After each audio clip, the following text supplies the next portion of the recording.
Yeah, we're just going to leave out one of those. Fuck that, man. I'm still fuming. I'm still fuming out of that. We should have won. We should have won that. We should have been comfortable. We should be chilling. And there should be a bigger gap over Liverpool and us over Manchester United. But typical Chelsea, man. Love to shoot ourselves in the fucking foot. Same story, innit? That is our entire season in one game. You did well until you fucked it for the same reasons that we always fuck it. And now here we are, an opportunity to climb up the table fucked because we just decided to match the team above us. Lovely stuff, man. Right, big up the chat though. Who's in here? Who's in here? Big up to Fielder. Big up to Musty. Big up to Kareem. Do you think we get top 5? I think we get top 5. I don't really care about it. I've been honest about that all season. Like, you should just be getting that. It's an expectation, but don't care. We'll get top 5 anyway. Big up to Mello. Big up to Brendan. Big up to Nixon. Big up to Nathan. Shout out Fielder. Shout out Shower. Shout out Fireman. Big up CAA man's in here. He said football is cruel. We didn't deserve that. Yeah, we didn't. But as you know, tell a lie. There's players that didn't deserve it. And then there's players that kind of did because you cost us. So you're going to have to hold them ones. But Rosinha, he don't deserve that. You set us up for a 3-4-0 win.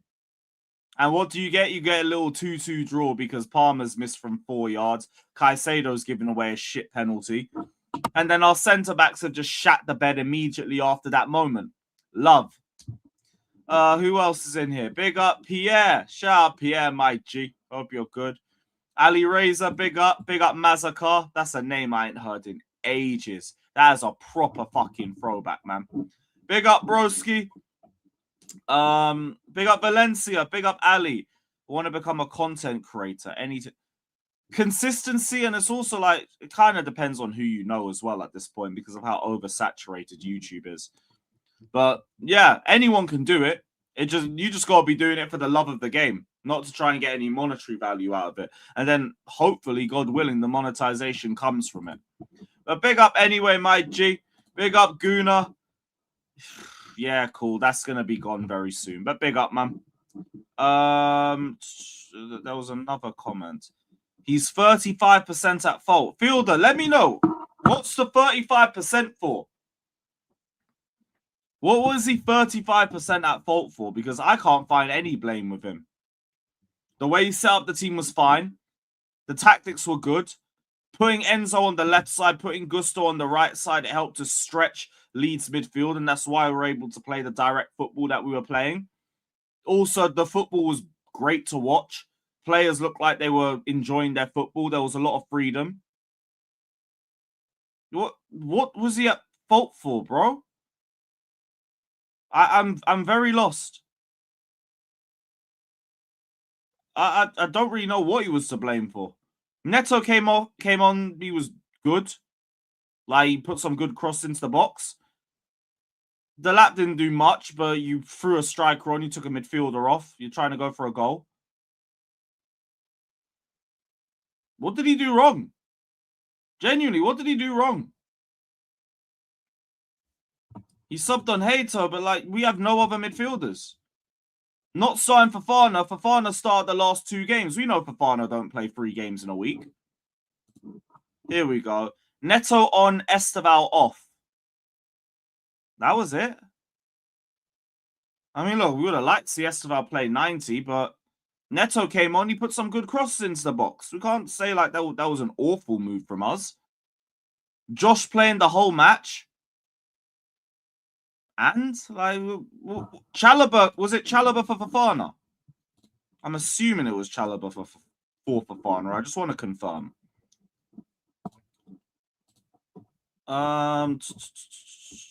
Yeah, it was. Achapong did come off. He did come off. Yeah, Achapong came on. What do you mean Josh played the whole match? Cucurella coming up. And he's injured. Bro, you've had a howler, man. You've had a howler, bro. First off, Achimpong didn't play the whole 90. And like Neto weren't even bad. We cuss out Neto all the time and deservedly so, but he weren't horrible. Like I've seen shit from Neto. That ain't it. That ain't it. Yeah, sorry again. I don't see any reason why we're blaming Rossinha. If anybody else knows any reasons, I'd love to hear it. Like, we can have objective discussions. You already know what it is. This is why we're live, so we can talk with the chat. Big up to all you guys, but nah. And I don't even feel there was like heavily Maresca in like that, so I don't think it's like a Maresca thing. It's got nothing to do with that. What are we blaming Rossinha for? Like, that was some of the most enjoyable football I've watched all season. There was a whole 20, 30-minute period where I was barely commentating and I was just going, this is chill. I had a Zubi in my hand, or a Zoop, just enjoying some lovely liquid football. It was brilliant. It was like the confidence that we saw the players playing under, the tactics, the way it was being implemented, and the end results that we were seeing with all the chances that we were making. It was brilliant. And then we shat our pants. But Hassam's always been backing the manager and cussing out the owners, to be fair. Like, he's been consistent on that part. So, like, we can give him that, but yeah, just Rossinha got done dirty, man. He got done dirty. Welcome to Chelsea, mate. All your hard work is going to get undone by one stupid moment at the back. Welcome to the club, mate. That's it. Like, we got let down by our OGs and by our fucking centre-backs. And I have seen a lot of, like, conversations about Achimpong, because now that has got brought up, here's worth talking about it. Yeah, Achimpong had a howler. He made a bad mistake. I don't think he had a bad game. He had a bad mistake, a bad moment. There was also that one time where, like, I think there was a Leeds player that got the better of him for speed in the first 10 minutes and he gave away a foul. And even then, I think he got kind of done dirty because when he came down after jumping for the duel, he kind of like digged his foot into the ground, which is why he was never winning that foot race. But here's my thing. He's made a mistake. Show me a Chelsea centre-back that hasn't made a mistake. Show me one. I'm a big Fofana defender. He has fucked up a lot this season. Tosin, do I need to get started? Chalobah is always at the crime scene. Always. But what, now because Achimpong has made a mistake, are we going to say that Achimpong isn't good enough? Because here's my thing. Criticizing isolation, that's what I was doing as well. Because you deserve to be criticized. Clear the fucking ball. You're starting for Chelsea. We're going to need you to be a bit more responsible. But you're 19. You're 19, and not only that, you barely play football. If he makes a mistake, call it out, but you're going to accept the 19-year-old making the mistake, especially with the lack of minutes, over Tosin or Fofana or any of these, man. Especially the fact that he's probably played the least minutes out of all of them. Criticizing isolation, both Chalobah and Achimpong are to blame for that first goal. But if people are going to now tell me that Josh ain't good enough just off the back of this one mistake, nah, not hearing it. Not hearing it. Because we've had like the more experienced players come in, make mistakes, and we've written them off as not good enough. Like Fofana, for example. And even as much as I'll like say I think he's good enough, if people are going to look at the amount of mistakes that he's made this season and say that I don't trust him, I don't believe him, I don't think he's good enough for us, can't argue that. You're experienced and you're fucking up. And also you're injury prone, and you might have like given the flu to half the squad as well. So yeah, there's also that too. But yo, young defenders are going to make mistakes, especially when there's like no real leadership around them like that as well. So it's like, are we writing them off now? And yo, I'm not saying it's an excuse, like criticize, but you can criticize in isolation while just without saying, yeah, he ain't good enough. Fucking get rid of him. He's just as shit as everybody else. I'm not going to get to that conclusion that soon. That's all that I'm saying. I'm not saying don't criticize him. He's only 19. No. No, you're at Chelsea Football Club. I'm with you with that, Reaper. I'm going to need you to be more responsible. I'm going to need you to, when you're in a position like that, clear the fucking ball, mate. But here we are. And also, Trev didn't clear it out first either. So, yeah. You think he just needs a loan? Even then, we're saying that because he's barely getting minutes over the whole mid-pack that's around him. I think what's causing like this whole Achimpong dialogue is that so many people have been asking for him to start and asking for him to get minutes. It's now creating a narrative around him that what was my train of thought? It's creating a narrative around him that like he's levels clear of our centre backs. I don't really think anybody's saying that. I think what we're just saying is like you can accept the mistakes a bit more from someone of that age because you know that they're going to learn from it and they're hopefully going to become better out of it. Whereas, like, you see Tosin making these mistakes, you see Chalobah making these mistakes, you see Fofana making these mistakes, and you're just going to say, this is you now. You're not going to get any better. So, here we are. Here we are. So, like, basically, my whole thing with Josh is that I don't think he should be, like, getting cussed out to the level of a Chalobah or something, for example. But you criticize in isolation. You can't be saying that this guy isn't good enough off the back of, like, one mistake in limited games. That's basically the point I'm trying to make. If you're old enough to wear the shirt, then you're old enough to hold spot. I hear it again. Criticism is deserved. Criticize him. He's made a mistake. But that's all it is. It's a mistake. You'll learn from it. Go learn from it. Don't make that same mistake twice. If you get the ball and you're under pressure and no one's around you, clear the ball, mate. But here we are. And Ravens, that's another fact as well, bruv. That's why we're probably going to have these problems continuously, seeing as this is the way the model is. We don't want to get any experience. We don't want to do that.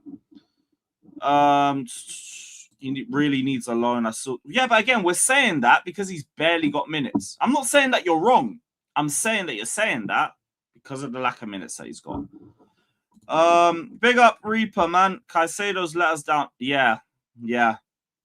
That was horrible, man. Because whoever that fucking guy was not even in like a serious goal scoring position. Again, I doubt he would have scored off that opportunity if Caicedo didn't go into him. Pause. He's fucked up. He's fucked up, and that started the domino effect that's led us to here. And now there's like a big ass dialogue about Caicedo too. One thing I'll say is like there's a lot of Chelsea fans that are like doing the cuck thing. And it's like, okay, cool. You, man, were not cussing out Caicedo to this level weeks ago.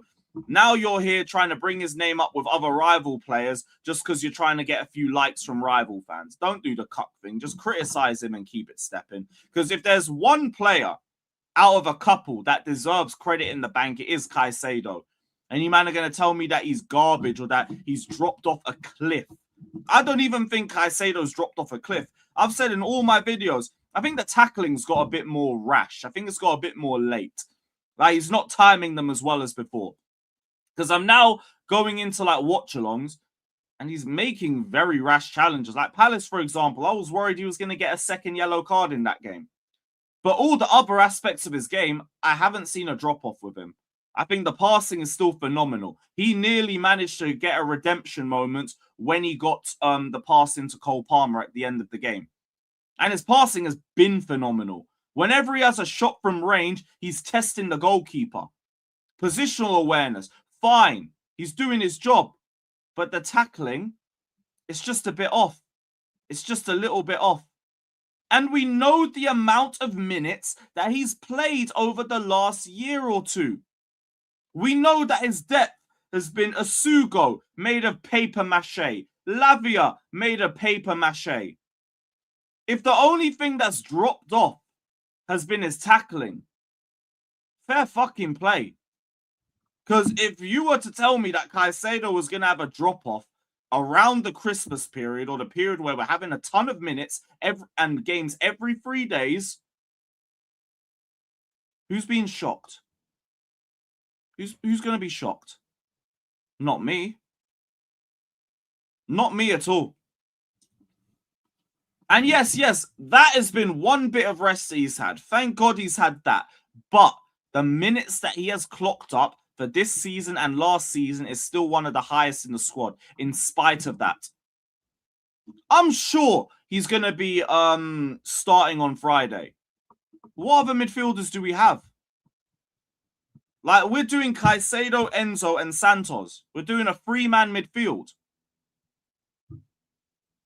What other midfielders do we have? So we just got to ride through this until hopefully Lavia's fit and he can give us more than 3 or 4 games in a row without another knock. And yeah, you know how much faith I have in that. And I like Lavia, but you ain't played a 90-minute for me. You ain't giving me 90 minutes. I say I made a mistake. Yes. But this is why I'm saying don't tell me his levels have dropped massively. You could say like he's not like 9 out of 10 Caicedo that we usually see. I hear that. Like, again, the tackling's not to the same level of what we've seen before. But him as an overall player, no, we ain't going to do that. That's when we start to overdo it a bit too much. And that's what I feel like we've been doing. Or like some Chelsea fans. But it's standard, innit? Bad run of form, like, suddenly we all just turn on everybody. I said he's protesting the Maresca sacking. That is crazy. Big up Smokey for joining the membership, my G. Where's the suit? There we go. Big up, my G. Big up, man. Love every single time, man. He said he was playing. Yeah. He had a knock from, like, October. We haven't heard too much more from that. But even then, I just assume he's just a bit tired, really. The same thing with Enzo Fernandez. The same thing we say about Neto and Chalobah as well. They've all had a fuck ton of minutes. But Caicedo's had barely any rest, bar suspensions. And now he's 2 yellows away from another suspension. That might be the only way he gets another break. But here we are, man. Here we are. Shout out the chat anyway, my G's. Big up every single one of you. Big up Jason. People blaming Palmer, but we shouldn't have let it go to a moment when missing that open goal was important. But yeah, we did, and that's why he's going to get some of the blame. The one thing I'll say with Palmer, though, is the same thing as Caicedo. Don't make sweeping statements off that one miss. That miss fucking sucked. It was horrible. I can't believe he missed that. I still can't believe he missed that. Like, how? How have you're in front of the goal. You scan around, all you're seeing is net. How have you put it above that? It's right in front of you. But, like, in terms of the game and everything, I had the feeling that Cole Palmer's getting back to his best. Obviously, before the miss and everything, which everyone's just going to remember him for. But did anyone else get the feeling watching Cole Palmer like that? This is the Palmer we know. Like, he looked more explosive. He looked like the mobility was back a bit more. He looked like he was a bit more willing to engage in duels. The confidence was there. The brother was trying, like, flicks that kept finding players behind Leeds' back line. He was doing nutmegs. Like, he was clearly enjoying himself. He weren't, like, a bit worried about, like, his body and if he's going to stay fit. The one thing I got coming out of this game was like, yeah, look, Cole Palmer's close to being back. He's close to being the Cole Palmer that we all know and we've missed seeing. It's not just, yo, give it to me, I'm going to spray it somewhere else quickly before someone tackles me. No.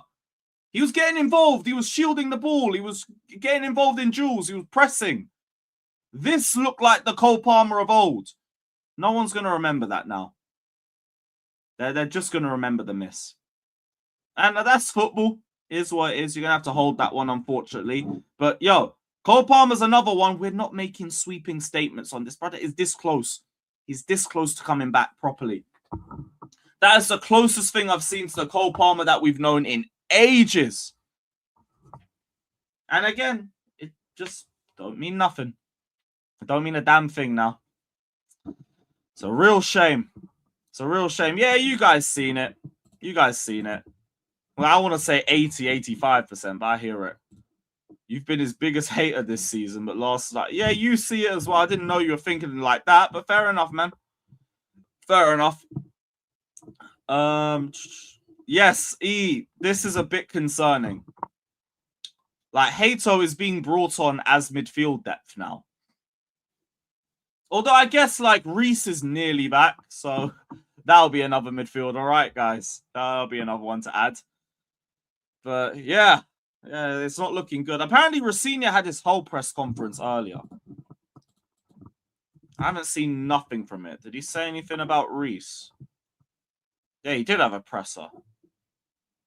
On centre-back partnerships, chopping and changing all the times. Wes had injury issues, and I want to make sure he doesn't break down again. Again, can't start 3 games in a week. And, okay, cool. Anything on Reece?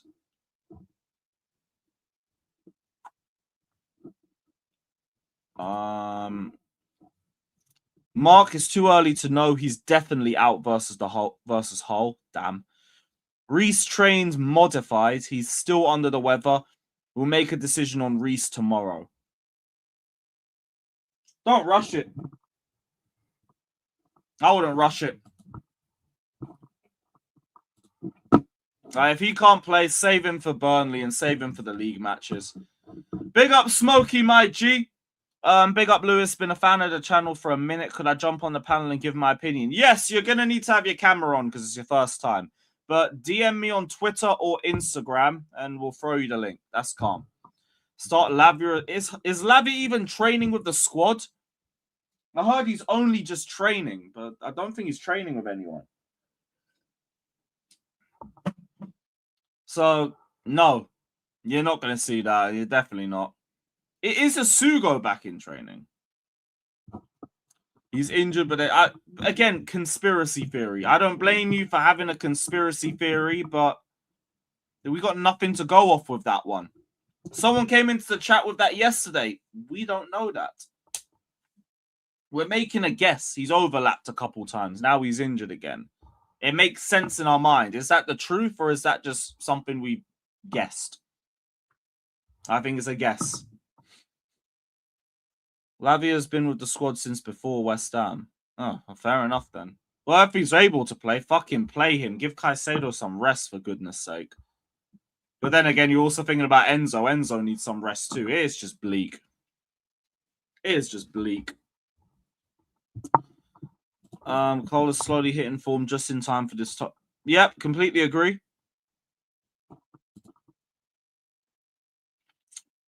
Back on your perch.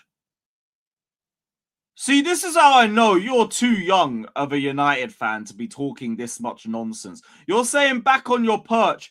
You are 4th, bro.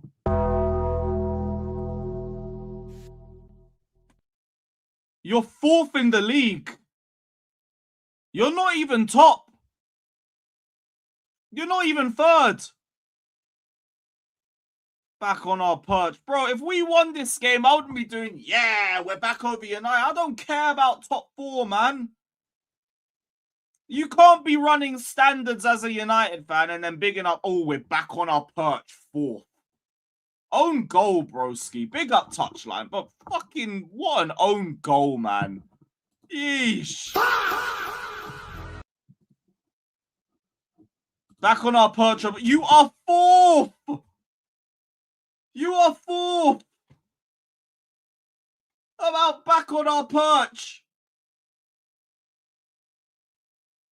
Ah, mate. Yo, what's happened to the sport we love? Man United and Chelsea, we used to beef in Champions League finals. Now we're doing back on our perch for top 4. We're both disgraces. We're both absolute disgraces, man. Yeesh. All right, Smokey, I'll have a check once I send the link out. Big up, though, man. Love your reaction when it comes to the league's greatest rivalry. Come on, man. You're a crap granted, but can't deny Leeds have bottle and guts. Yeah, look, you took advantage of us just being Idiots. I ain't gonna knock you guys for like the way you played or anything. You didn't even have what's his name, Calvert-Lewin, to bring the ball down. That's even worse of an indictment on us for not beating you. Look, I hope you guys stay up just because I like the rivalry. Bun Leeds, of course, but I want to keep the rivalries alive, innit? We shouldn't have helped you. And I think we've done too much help for you guys this season anyway. It's jarring. But big up. Appreciate the kind words anyway. I hope we'll be seeing you next season, you know? Big up. What else, man? Look, we're getting close. If we get top 4, I'm going to be watching the way everyone reacts to it.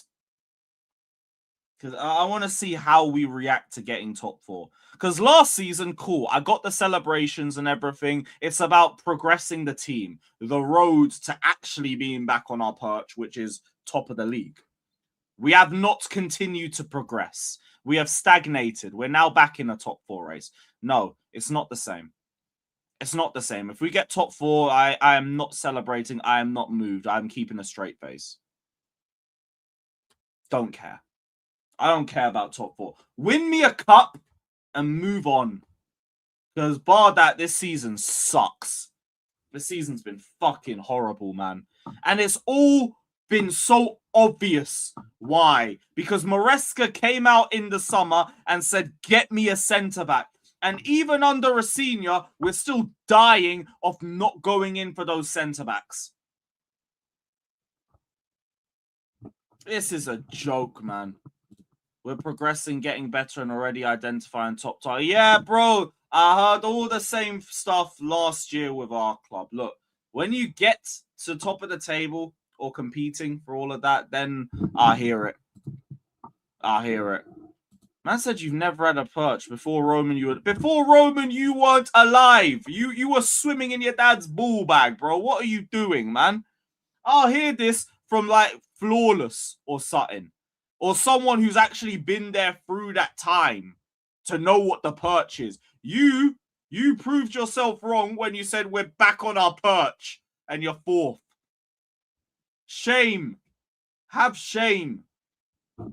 Big up touchline, though. This is disgraceful work still. I haven't discarded UCL. Again, go for a cup. Go for a cup. Actually, no. Before Roman, I was alive. Thankfully, I weren't watching football. So I'm only accustomed to the Roman era. And I actually got to sit through all of that. So they can't tell me to accept any less. I don't know about that one still. I don't know about that one. But yeah, we ain't discarding UCL. Operation Hungary, mate. Operation fucking Hungary. Whenever this team is switched on, it's usually against the bigger sides. And then that's our best chance of getting anything. That or the FA Cup. That or the FA Cup. Fuck me. This season is only down to 2 trophies. Clearly, get fucked, man. Get fucked. Have you discussed how Caicedo doesn't understand and needs to learn when he can actually win the ball? I don't even think it's that.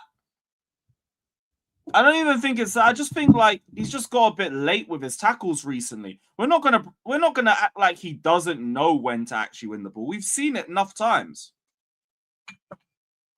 The problem is like it's just dropped off. That's it. His tackling has dropped off in the last month. Can't really tell you anything more than that.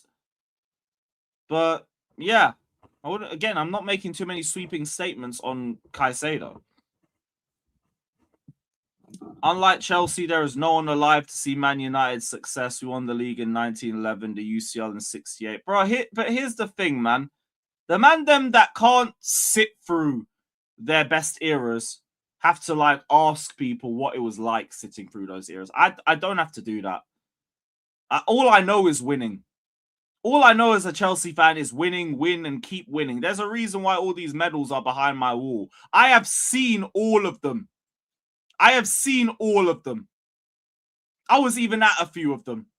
I was at Porto. Lovely day. I cried for about 50 minutes straight in that second half.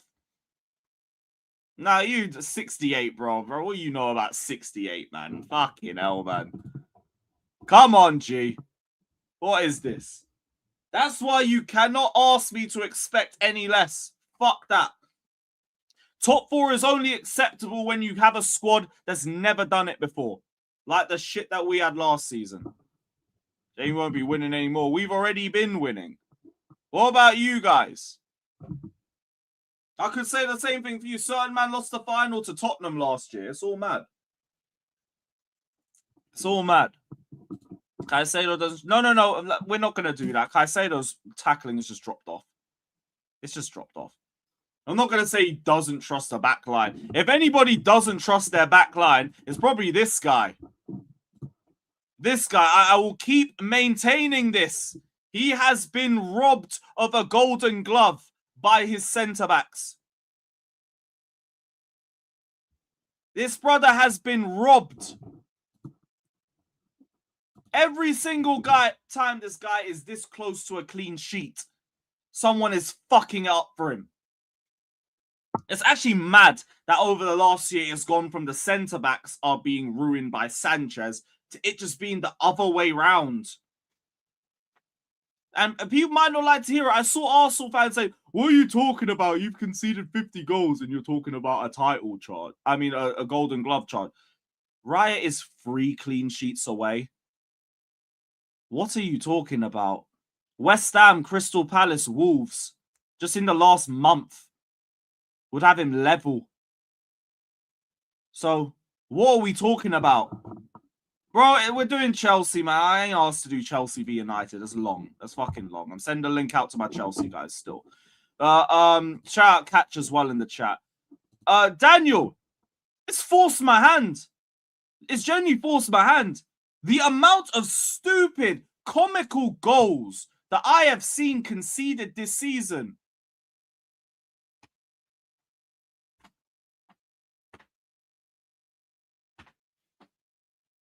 He should be top of the Golden Glove chart. He should be. But Tosin, Chalobah, Fofana, all these man have just fucked it. Josh as well. All of them.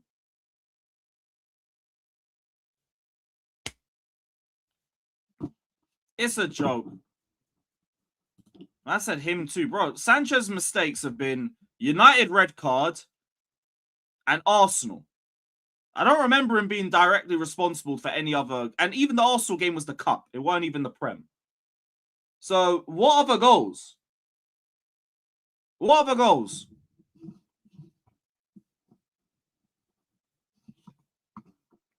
Yeah, no, this whole FA Cup ain't a major, ain't nothing. But the whole, like, we ain't won a domestic in 8 years. We've won everything in Europe in that time, so don't hit the same.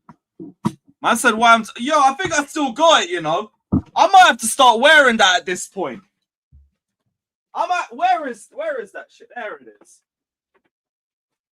Shout out to my guy Josh, FPL graduates. Make sure you're sub. We need to start bringing this back out, guys. I might have to start wheeling this fucking shirt back out. Because Rob is trying to save us. And these motherfuckers are costing him at every available opportunity. And are taking the piss. But yeah, shout out to Josh for this one still. This is a great shirt. I don't know when I'm ever going to be wearing it other than watch-alongs, but still. Shout out, my G. Shout out, my G. But yeah, shout out Rob, man. He's been let down. He's been fucking let down, mate. Yeah, bro, it was literally shit shirt night in Portugal. That was it. And everyone had to go make a shirt for someone else. I was like, listen, dickheads, I'm not wearing no rival shirts. You put a rival badge on it, I ain't touching it. Sorry. Sorry, not sorry. I have a fucking lifestyle to maintain, and I don't want to touch your shit badges anyway. And then they decided to go outside the box and bring me this. But I mean, fair fucking play. It was rage bait in May. Now it's like, lovely. Lovely. Yeah, bro. They did that last season because obviously no one liked Sanchez this time last year. Everyone couldn't stand him. Which again makes this turnaround even crazier. Fuck no. Fuck no. No. Nah. I ain't done a relationship in years, bro. Fucking grind mode. I'm good. The Chelsea doesn't need a keeper now. Are you looking at Robert Sanchez and saying we need to upgrade? Like, I can only look at what I'm watching. If you're going to bring me an upgrade, cool. Do you believe Clearlake are going to bring you an upgrade on Sanchez? We've been here before. We've been here before. Do you believe you're going to get an upgrade? I'm asking, whole chat. In fact, the chat can answer. Do you believe Clearlake are going to bring you an upgrade on Sanchez?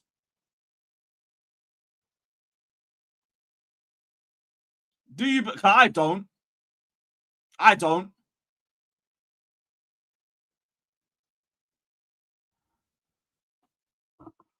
Nope. Nope. Nope. Maybe.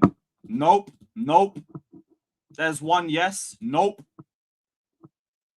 Luca broke. There's one that we've got. Have the money, y'all. There's poor people around. Nope. With your broke ass. Penders. Okay, again. So what? We'll just wait till Penders is good, or just wheel him in a year early and be like, no, we wanted to send him to Strasbourg until he's ready, but now you're ready now. We're senior type beat. Oh yeah, or whatever City Academy grad is out there. So no. The fuck?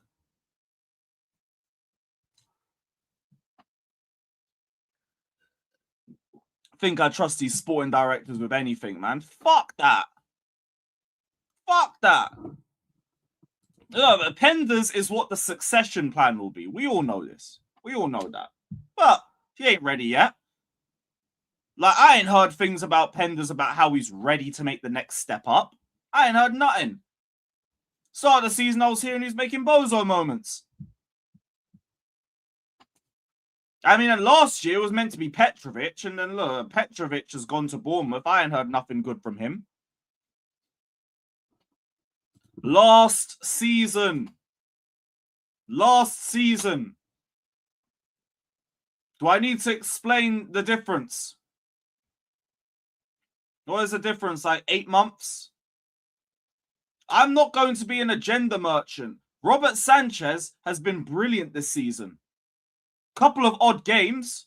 Don't get it twisted. But I'd rather a couple of odd games than every game being an off game like last season. So why would I be looking at Sanchez and saying, I have to upgrade? Why would I believe that they're going to upgrade him anyway? Why? Like they've shown me anything in the last 6 windows that they're going to upgrade.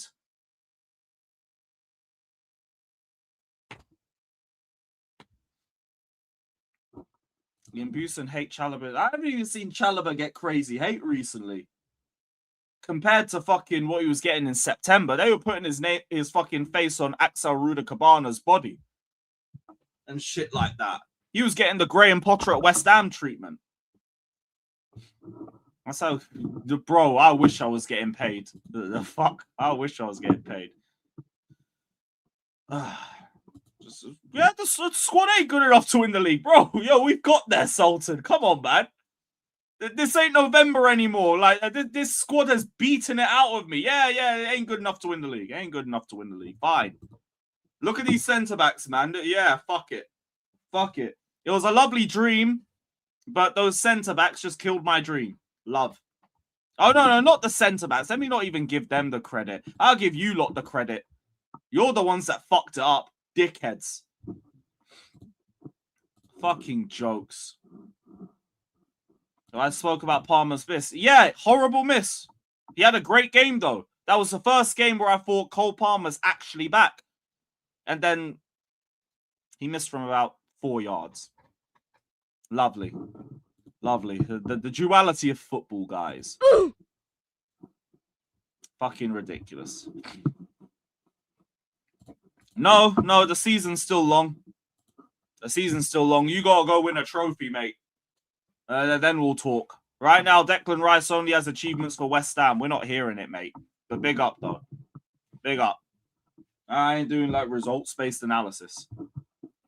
Caicedo had that one big fuck up, and then you got Chelsea fans just whipping their ass out and shaking it for the Gooners. Fuck that. Fuck that. You want to do that, you should have been talking about it from a couple weeks ago like Maldini was doing. Then I'd hear it. Then at least you were being objective. Not this fucking results-based or like moment-based analysis bullshit. That is a load of garbage. He has not been crap for 4 months. He's not even been crap for the last month. The only thing that's gone down is his tackling. Nothing else has gone down. And even that has gone down from like a 9 out of 10 to a fucking 7 or a 6 out of 10. It's going to start a lot of 6, 7 comments, but we move. We move. Shout out Andy Q in the chat. Big up, man. Big up. Fuck Barcelona, though. A la Madrid. You already know. But no nada más. Up the Chelsea. Up the Chelsea. Exactly, bro. That one, like, talk about it in isolation. Talk about how, like, certain aspects of his game have dropped down. But the amount of shit that I read on the timeline yesterday. Fucking hell, man. Oh, brother. Fucking useless. Hey, that is parts of this fan base for you. Credit in the bank means nothing. We already saw that when it came to our fallen soldier, Enzo Maresca. Winning the Club World Cup didn't mean a damn thing for him. Now we're even seeing that with Moy. I didn't think it would be like that with Moy, but now suddenly, man, I want to do revisionism on Caicedo. All right, man. All right. Yeah, bro, anything to just get a viral tweet. Oh, look, I got 2K likes on my tweet. Yay. That's all that's about. Exactly, Brendan. Exactly. Just say he's crap at everything. Not just like this one thing that, like, yo, you've been phenomenal at, but why is it dropped off? Well, probably burnt out, but why is it dropped off? Oh. Who's been linked with Spurs? Who's been linked to Spurs, bro? Let me know. Fucking God knows.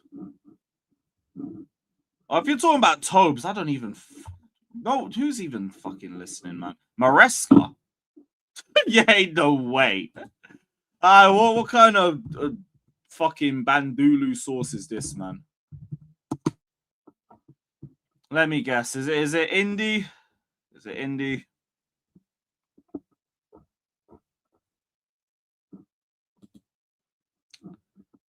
Oh, not this fucking garbage page, man. Wasn't this the one that said, or what was the thing we brought up yesterday? What was the thing that we brought up yesterday? There was some bogus report yesterday, and it was from the same source. It's already blocked. It's already blocked because this whole page speaks nonsense. João Felix, yes, that was it. João Felix is on a 2-year loan. Same account. Okay, man. Come on, bro. It's not even indie, mate. Big up Brendan for remembering life. I'm not surprised I forgot that shit. Yeah, man. Not even Matchday Central, man. Like, look at the app. Match D Central. The fuck? Well, what kind of pause is that? About fucking Match D Central, man. Get in the bin. Get in the fucking bin, man. Yeah, bro. You make an account with a fancy little logo and some little bio that says, for the love of the game, live, laugh, love, or some other bullshit. Or like, I'm just a humble fan talking about football, in the know. Or I'm a tactico, or some bullshit. And then you'll get a couple of thousand people following you and retweeting your bullshit if you just make up one random rumor and just put the name of a random club. Get to fuck, man. Get to fuck. And this is part of the reason why Twitter's going down the bin, mate. Like, too much fucking clickbait bullshit that is disguised as news content. So you don't even know what you believe. And then you look at the comment section and it's just bot after bot after bot after bot after bot after bot. You don't even know if you're talking to a genuine human or someone who's just trying to get a view so they can get another penny from fucking X. All a joke, man. It's like whenever I find these fucking bot accounts, I just block. I block or I mute immediately. Because, like, yo, I want to cleanse my page a little bit. So I can actually, like, look for the content that I'm trying to find. And you don't even get good monetization from it. I've got the X ticket. What do I get? Like a little 30 or something? Nice. I'll go pick up a bag or something with that. Love. Great. You sorted out my spliff. Lovely shit. Yeah, Brendan, that's another one. Man, I'm still arguing with him in 2026. Okay, man. Bro, I blocked that guy years ago. 3 years ago of a mount, and I've had peace ever since. I said minerals is starting to make sense. Brother, okay, cool, but people only listen to him when Chelsea don't win a game. All right, man. All right. But again, this is another thing where it's like, look, if people are listening there in like 2026, all right, cool. Can't really help that still. Yeah, big up Maldini as well, man. Big up. One thing I will say though about that game, as much as the result was horrible and everything, if we can play like that for the rest of the season, we'll be good. We'll be good. Anyone who's worried about top four and everything, as long as we keep playing like that this season, bozo moments aside, obviously, we'll be all right. That game was very fucking promising. Very promising. I like the game plan. I like the tactics. I like the direct football. It seems like the players are buying in because they all look very confident. They look like they were enjoying their football. Just keep that vibe. Keep us playing like that. We'll be good. We'll be good. Yeah, man, I don't care about it enough to be worried anyway. I just want Chelsea to win games and then you get top four anyway. I've said that since, well, I had to drop the title race stuff. But yeah, we'll get top four. You play like that, we're fine. We're absolutely going to be fine. But yeah, we'll probably still get the bozo moments. Fucking useless, man. Absolutely fucking useless. But yeah, great.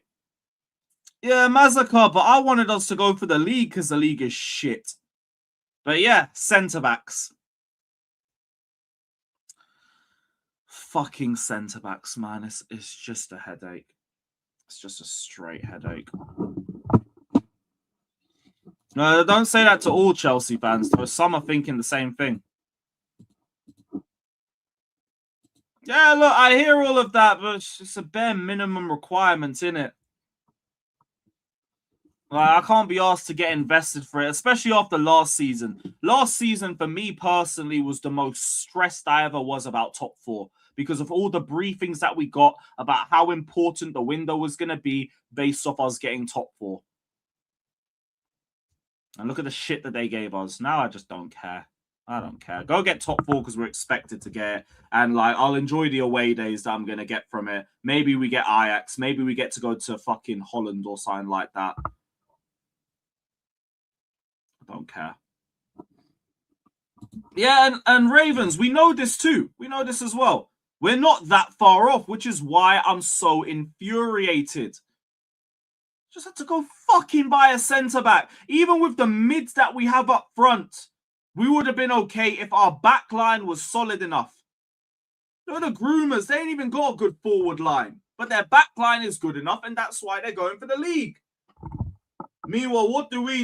We have internal solutions, guys. Here is our internal fucking solutions, bro. Fucking joke. Here's our internal solutions, guys. Yeah. Fucking great, man. Yeah. Fucking joke. Absolute fucking joke. Ugh. Right, let me get this link sent out. I've vented for long enough. I need a spliff. All right, big up every single one of you that's locked in, though. Smash up those likes, subscribe, all of that crap. And yeah, up the Chelsea. I'll get the rest of the panel in. We didn't really stay live for too long after the last game. So I was just venting like a motherfucker. Joe Cole said, so, yeah, I read all of that. I don't care. Don't care. Yeah, Joe Cole's going to big up someone that's Chelsea. I'm not going to ask him not to do it. Just whatever. I hope he proves you right, man. Oh, Nacho, just go hit the gym, mate. Go hit the gym. If you get a bit stronger, you might win some more duels. You might be a bit harder to push off the ball. You might hit the ball a little bit harder as well. You won't hit it like a child. But whatever, mate. Whatever. Oh.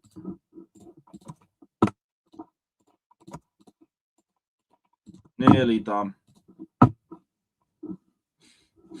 What's that? Julian Alvarez is not a well, that's ruined my mood. Oh, we're not going to get Julian Alvarez. Fuck. I was really... damn. Oh, that's a shame. Whatever are we going to do? Calm. Fucking Julian Alvarez, man. If anyone believed in that, yo, I got some magic beans to sell you, innit? Fucking hell, mate. Big up Nathan, big up Scott, man. Hope you guys are good. Oh, football aside, yeah, not too bad. Oh, that game's Bloody hell, man. Bro. Yeah. I've watched that goal back, the second goal for Leeds, for like 5 times now. Still pisses me off. I feel like this is one of the first games where I didn't feel like I had to watch the match back. Like I knew everything I needed to know. There wasn't anything I felt like I needed to check. I just wanted to understand the severity of like how many fuck ups were made in that second goal in particular. The first one's easy, like penalty is easy to decipher. We know what happened, but that second goal, jeez. I missed it in the beginning because our head was hot. Once the ball went to the back of the net, I wasn't really at the time thinking about how it happens. But fuck, besides Josh, yeah, there's at least like what 2-3 other players who could have done something to possibly stop that goal from happening. The likes of Gusto, the likes of Santos, Caicedo was there. Jesus, we don't have one person in the box besides Reece James who can actually react in a moment like that and actually make the right decision every single time. Like, we have seen James many times bail people out in defense just because he seems to have a knack of knowing where to be when a ball gets cut back or crossed into the box. Other people miss. He don't. They got like literally Caicedo stands still and turns to the ref to like complain at the ref instead of trying to kick the ball away. Like, yet again, I'm not saying he's 100% at fault for the second goal, but he's part of it. Gustav, for some reason, decided to just fall to the ground and let the ball hit his foot and go straight to their player. But yet again, it came off Gustav for the second. Now I thought it was Josh. Yeah, Josh was on the floor. Sanchez pushed the Leeds player to the ground, and then it bounces off Gusto into the path of the Leeds player to kick. I don't think Gusto touched it, but he was just standing there. Bro was ball watching. He was there to just be there. Yeah, because he cut inside, but yeah, it's hard to tell. I won't say it's definitive, but it kind of looks at one of the angles. It looks like it nicks off Gusto, but it could have come off the second Leeds player who was running into the box, and it ended up at the feet of the second Leeds player who scored. But still, like, there's 3 players in the box besides Josh on the floor that could have done something, could have reacted quicker, and it's just unacceptable at this level. Like, especially with more experienced players.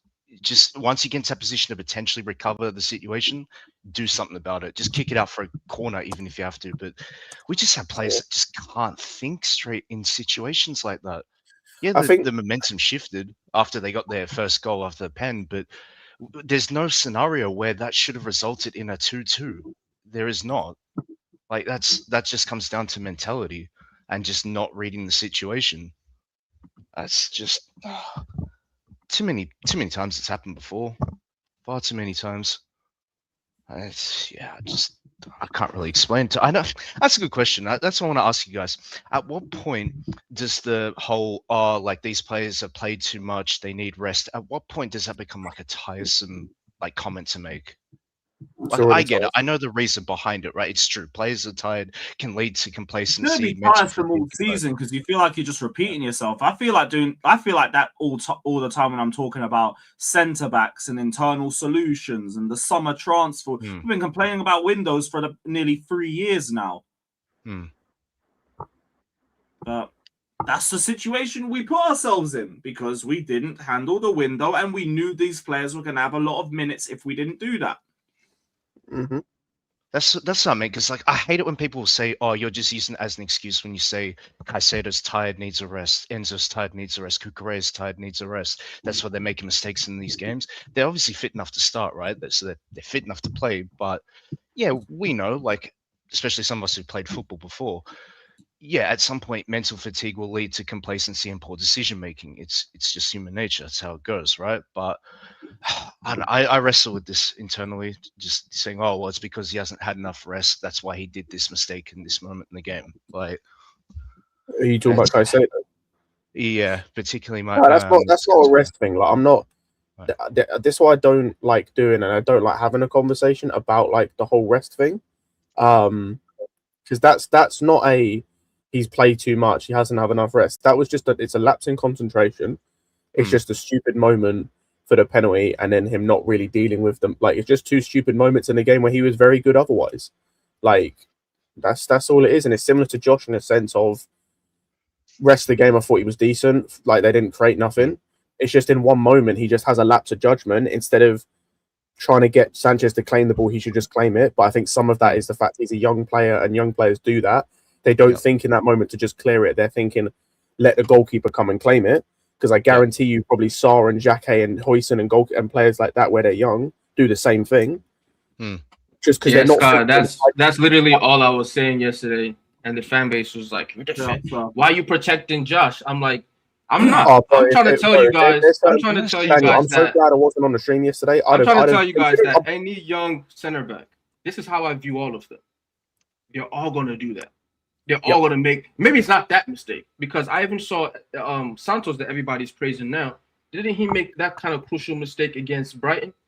Was it that's Brighton? how it's a similar sort of thing as to how we had the red card. It's because he dallies on the ball instead of just clearing it. He tries to protect it.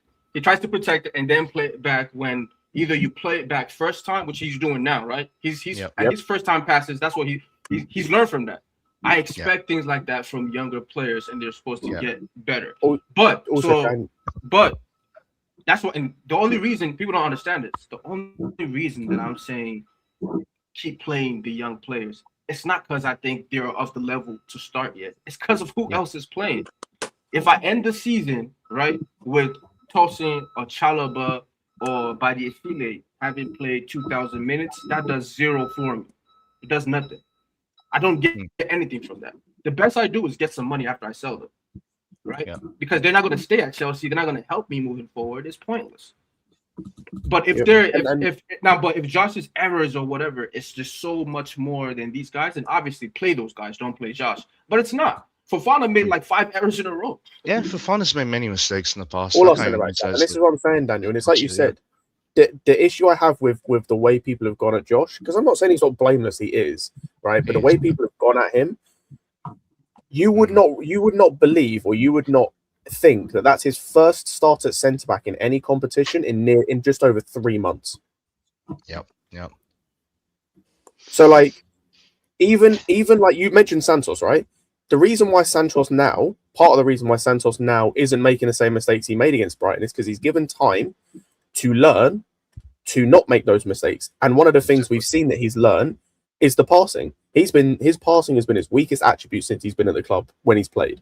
His passing is now improving almost week on week. Like you see, obviously, this game compared to the last game he played, almost week on week, because he's being given time to play next to guys, to develop those attributes. Josh's next game at centre-back, outside of Hull, which he probably plays or maybe doesn't, it'll be Sarr. His next game at centre-back is probably going to be in another 3 months, and people are going to wonder if he makes a mistake, why he's making a mistake. Maybe it's because he's playing at centre-back once every 3 months. And that was the first time he played with Chalobah, no? For a long time anyway, since what? I can't remember last time he played with Chalobah in the centre-back. So, no chemistry there. There's no team chemistry. No, Chalobah's got to replicate whoever's next to him. And that too as well. But overall, though, I do agree with what Scott said early on, right? The game wasn't bad. I'm not even pissed, by the way. That's the maddest thing. I wasn't even pissed coming out of that game. We were all on stream, right? Having a good time. We were talking up. We're having a great time on the stream, and then the penalty. We were comfortable. And once the penalty happened, the fact that we all knew once that happened, oh, we're screwed.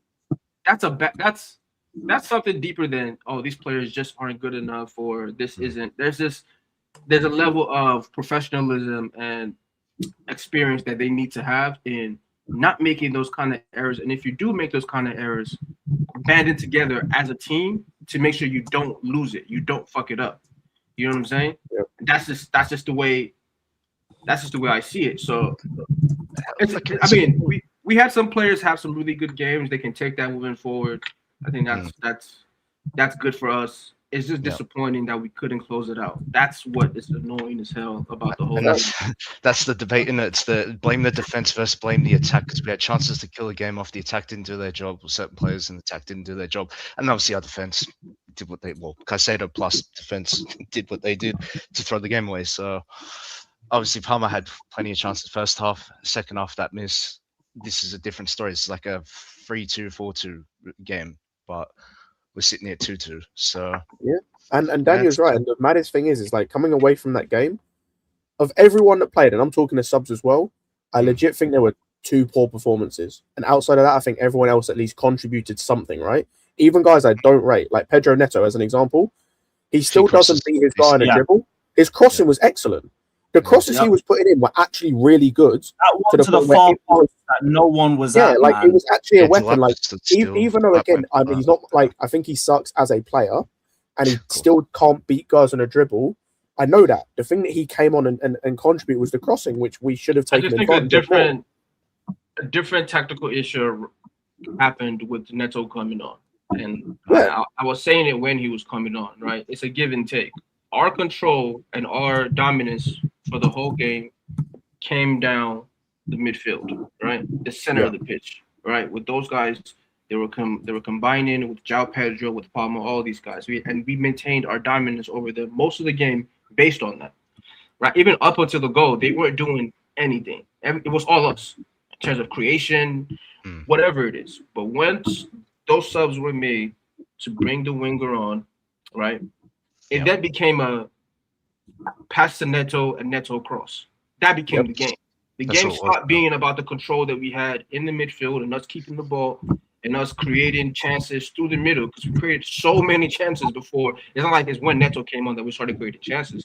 We were creating so many chances prior to that with them having 0. But after that happened, we lost our solidity in the midfield and then went into playing as a wing first. Go to the winger, have everybody else get in the box, have him cross. We stopped playing football. Yeah, his crossing was decent. His crossing was actually good in that game. But we stopped playing football like the way that we were previously. And I just noticed that tactical shift. And that's why I don't like it. I also think even though he didn't play badly, it just became a more let's go to Neto now. 100%. I think, Daniel, part of it as well, and this isn't moaning at Rossini for the sub because it was enforced apparently, or the player that came on. But I think so much of what we lost in that second half also came down to Cucurella coming off the pitch. Because like you look in the first half, Bogle was how high he was. Yeah, Bogle especially. Bogle was not getting up as much as he did in that second half, especially for the 2 chances he ends up creating, both the penalty and then the other chance. Because Cucurella is always an outlet on that left-hand side. He was everything was going through Cucurella and Enzo a lot in that first half. He comes off, Hato comes on, and again, it's not a knock on Hato. He's just not used to doing that role as like an actual overlapping left back, because he's not really a left back in that sense.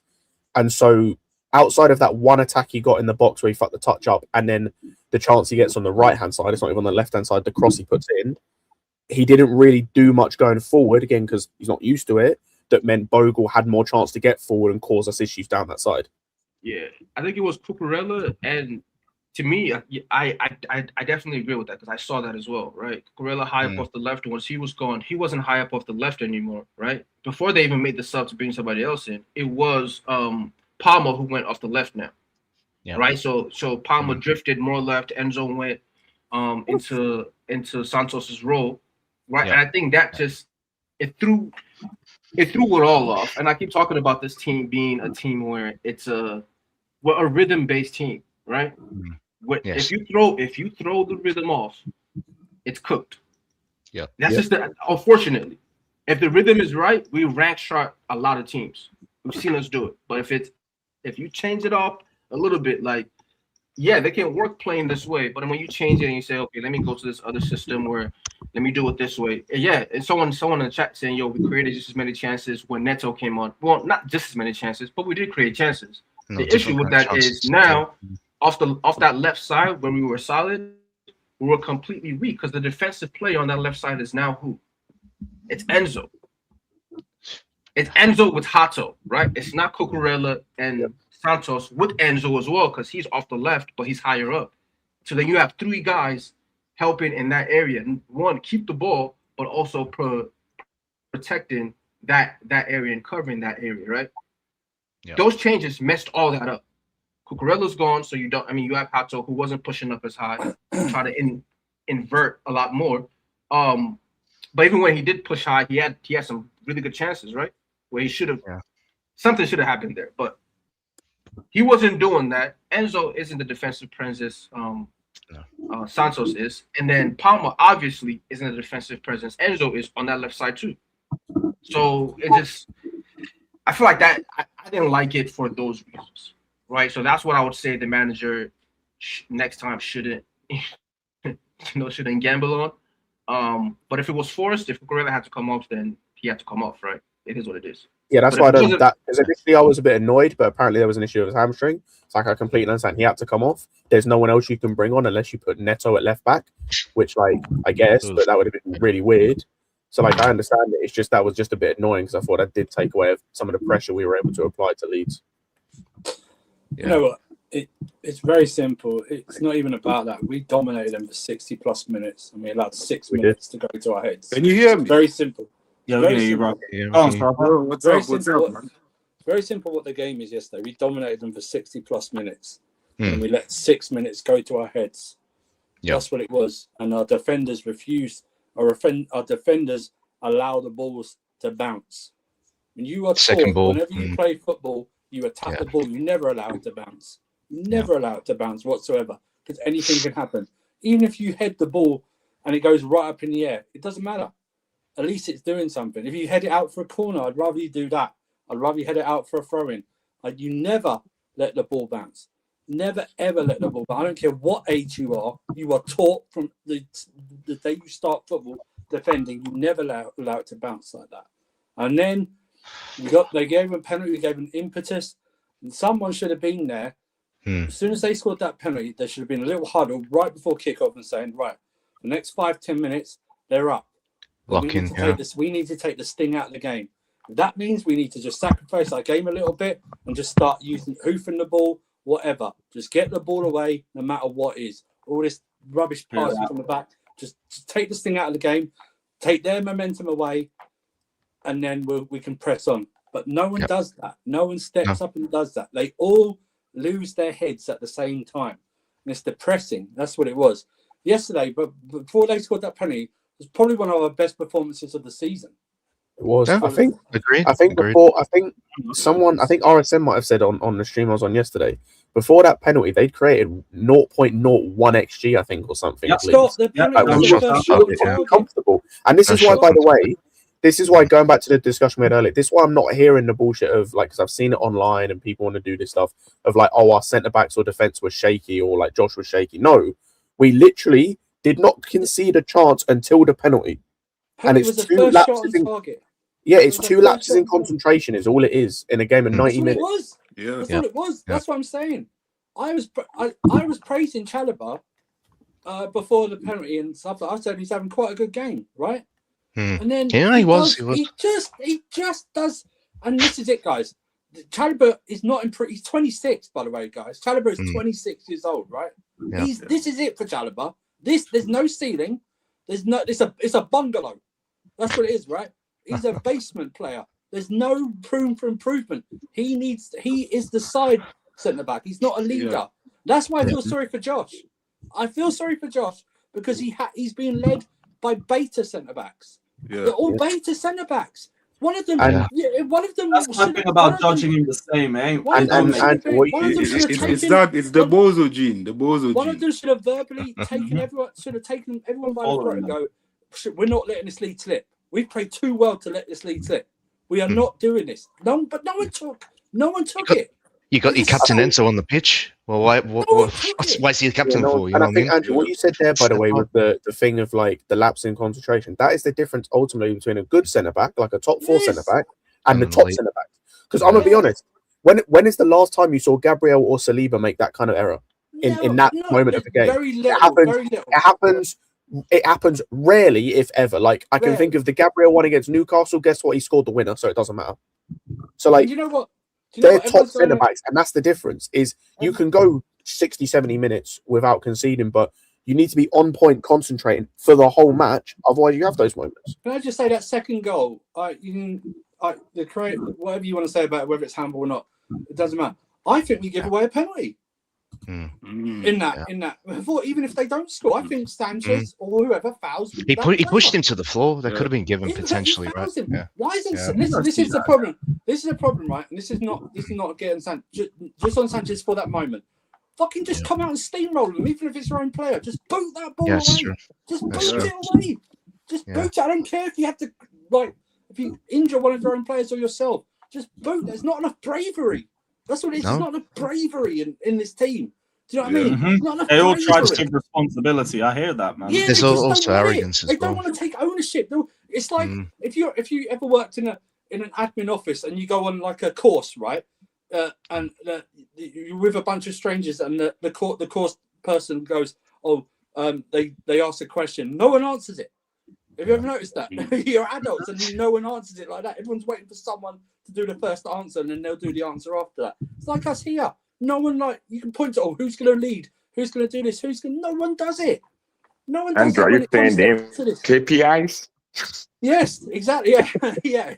No one does it, but no one goes. Yeah, me. I'm gonna lead this. I'm gonna lead this team. I'm gonna do it. I'm very disappointed. I'm watching the goal back again. I just can't stop looking at Gusto, man. Just look Yeah, at you see, him. And I'm gonna be honest, I would say, behind him. by the way, when I That's what I mean.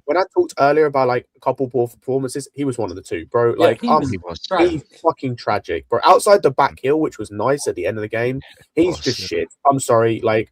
The Gusto experiment is cool. People want to say I'm he's done with improved. him, man. I'm done with him. Yeah, he can leave, bro. Yes, Bro, he don't even look at Okafor once, and he's behind him. Bro, it's the back post again. How many times this guy is Trent without any of the stuff going forward? By the way, It's the entire build-up. Even when Chalobah is like trying to clear it the first time, Okafor's next to him. He hasn't looked at him once. This is the thing about Gusto that gets to me. In that first half, he don't concentrate. You know what's mad with Gusto? In the first half, if that Leeds player fell properly, in the first half, that was a penalty. He gives away a penalty and he gets sent off straight away. He's got his second yellow. Wait, did you guys see that pass he tried to do? And he just basically. That's the thing that gets me angry about Gusto. Like, are you not a pro? I don't get that.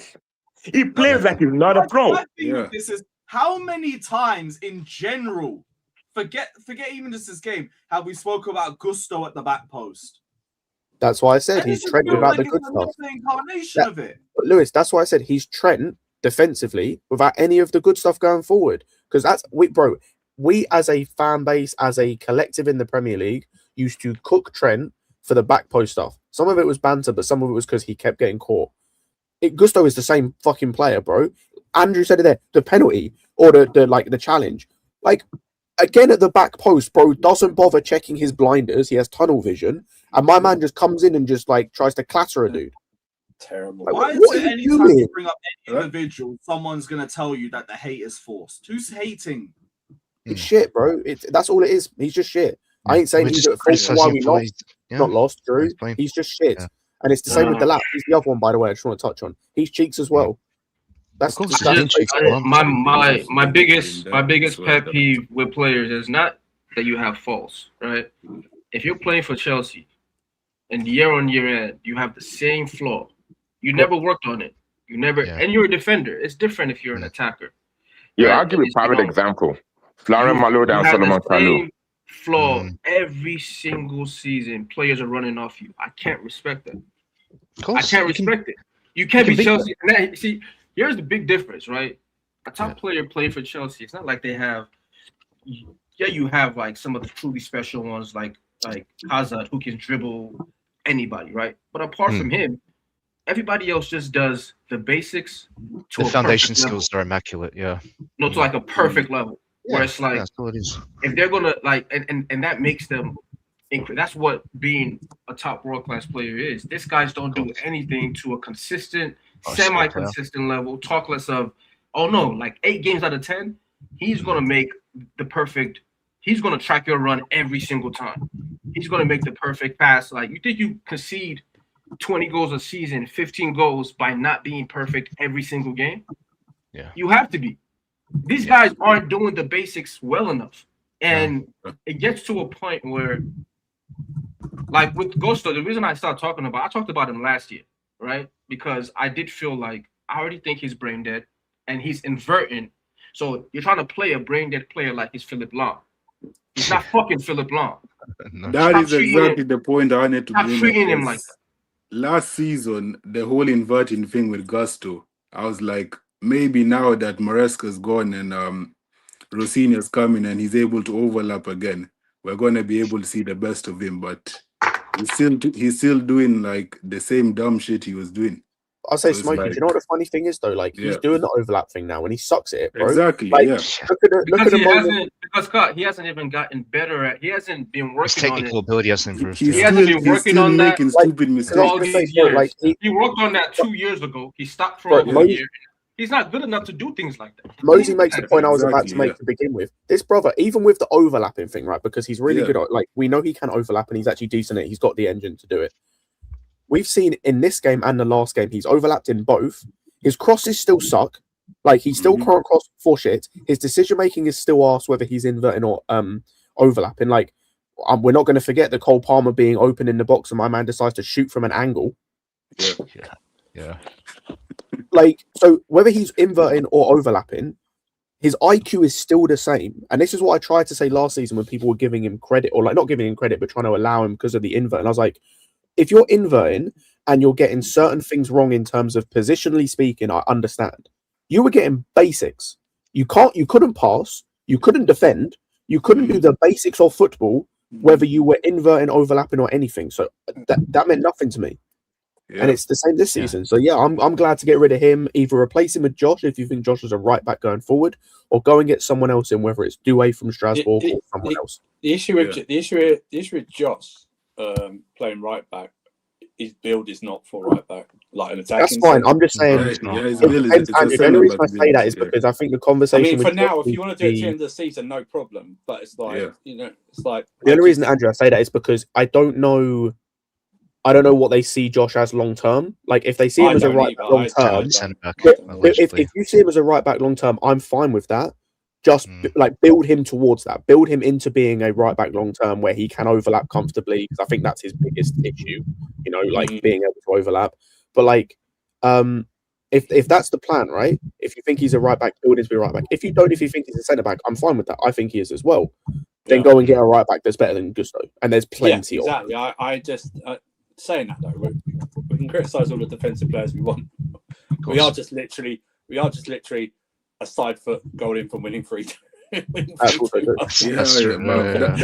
Palmer miss was diabolical. While we can criticise going 2-0 up and letting the 2-goal lead slip, we are literally talking about a miss of the season, of any season, really. That was diabolical. Like, if that was Garnacho, I wouldn't be surprised. But the fact it was Palmer, no man, it's like, especially he's in the form. Like, how, man? It's harder to miss than score. Like, how he missed that is, man. That was horrendous, man.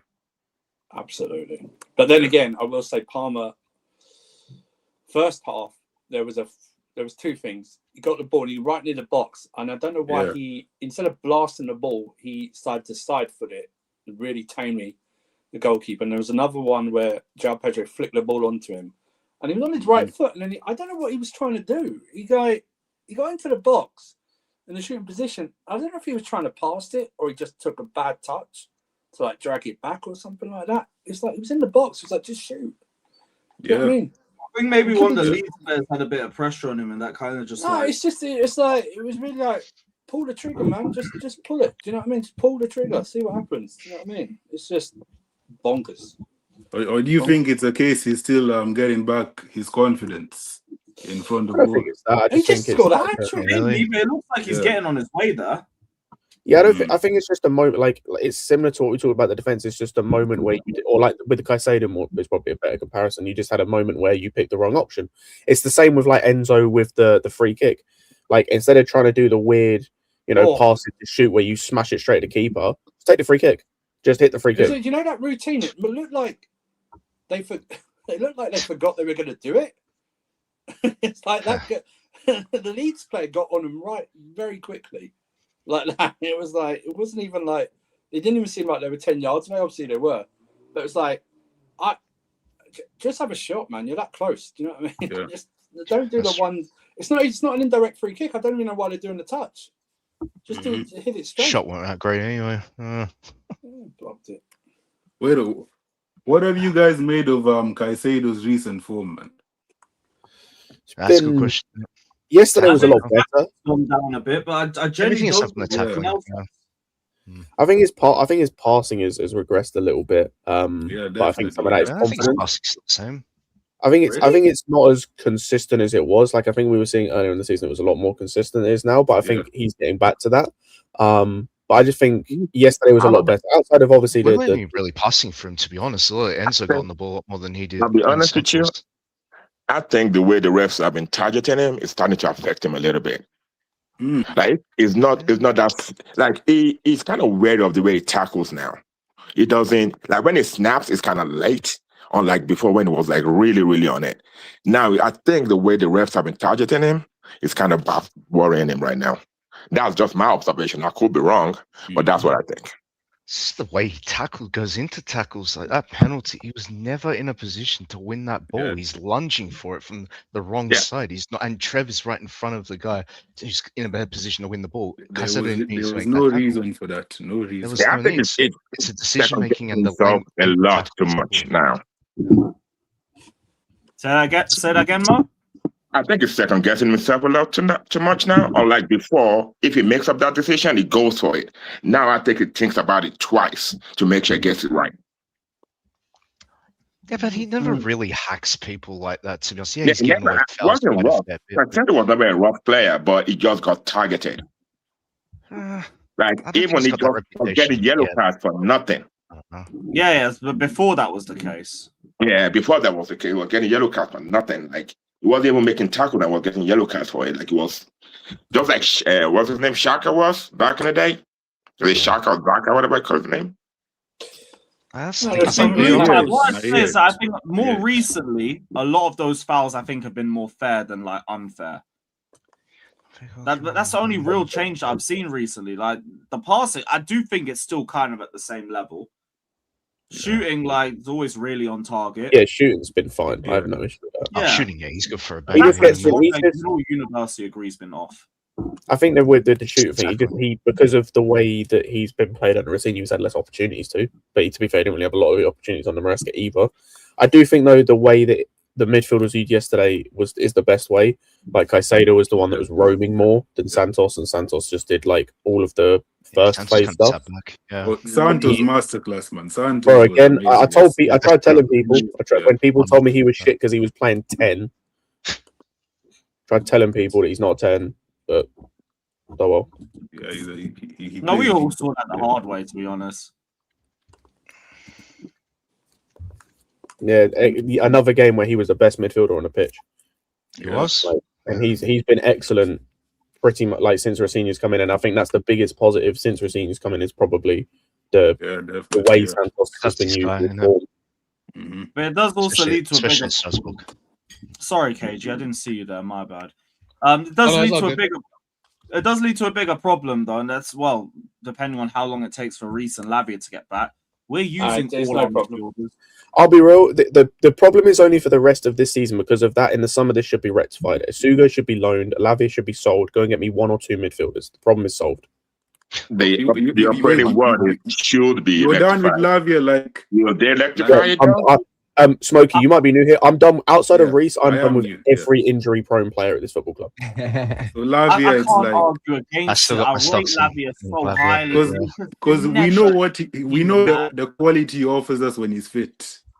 Yeah, Yeah, but how many Messi games was have he played though? He's played like Just 4 don't get to games see it at all. in 3 years. That's way too.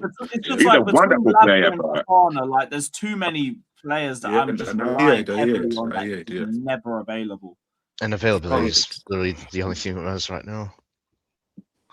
Yeah, especially with this season, we already know the Especially minute this season. situation. Yeah. Yeah, it's all well and good to be a talented player. If we don't get to see it for more than 15 games a season, what's the point? I don't care about he's Yeah. on low wages, cool, but we still don't get to see him on the pitch. That should make it easier to move.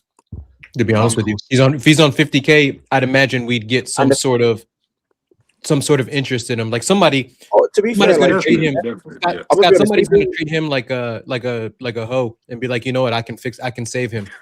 Oh no, 100%. And the thing is, like, at least with Lavia, there will 100% be interest. Whether you get what you pay for him is another conversation. But he has already shown at 2 clubs, because at least when he's played for us, he can handle the Prem. He has no issue handling the Premier League. Like, that's not a problem. It's just the staying fit. And you're right. If a team can come in and decide, like, think, okay, we can keep him healthy, they've got a great player there. Like, the thing is, everything I say about Lavia isn't even on him as a player. It's just, bro, The I fitness, don't yeah. care how good you are if you're playing like 3 games a season. Yeah, That, yeah. You know what he's gonna do Availability to is the Scott? best ability.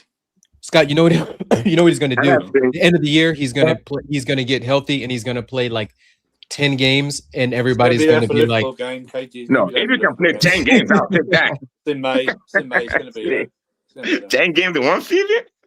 Yeah, I know. he'll be there for- yo, the he'll be brother That's a hasn't played. jackpot. Yo, he hasn't played a full 90 for Chelsea yet. Yes. Like that's Right. crazy to me.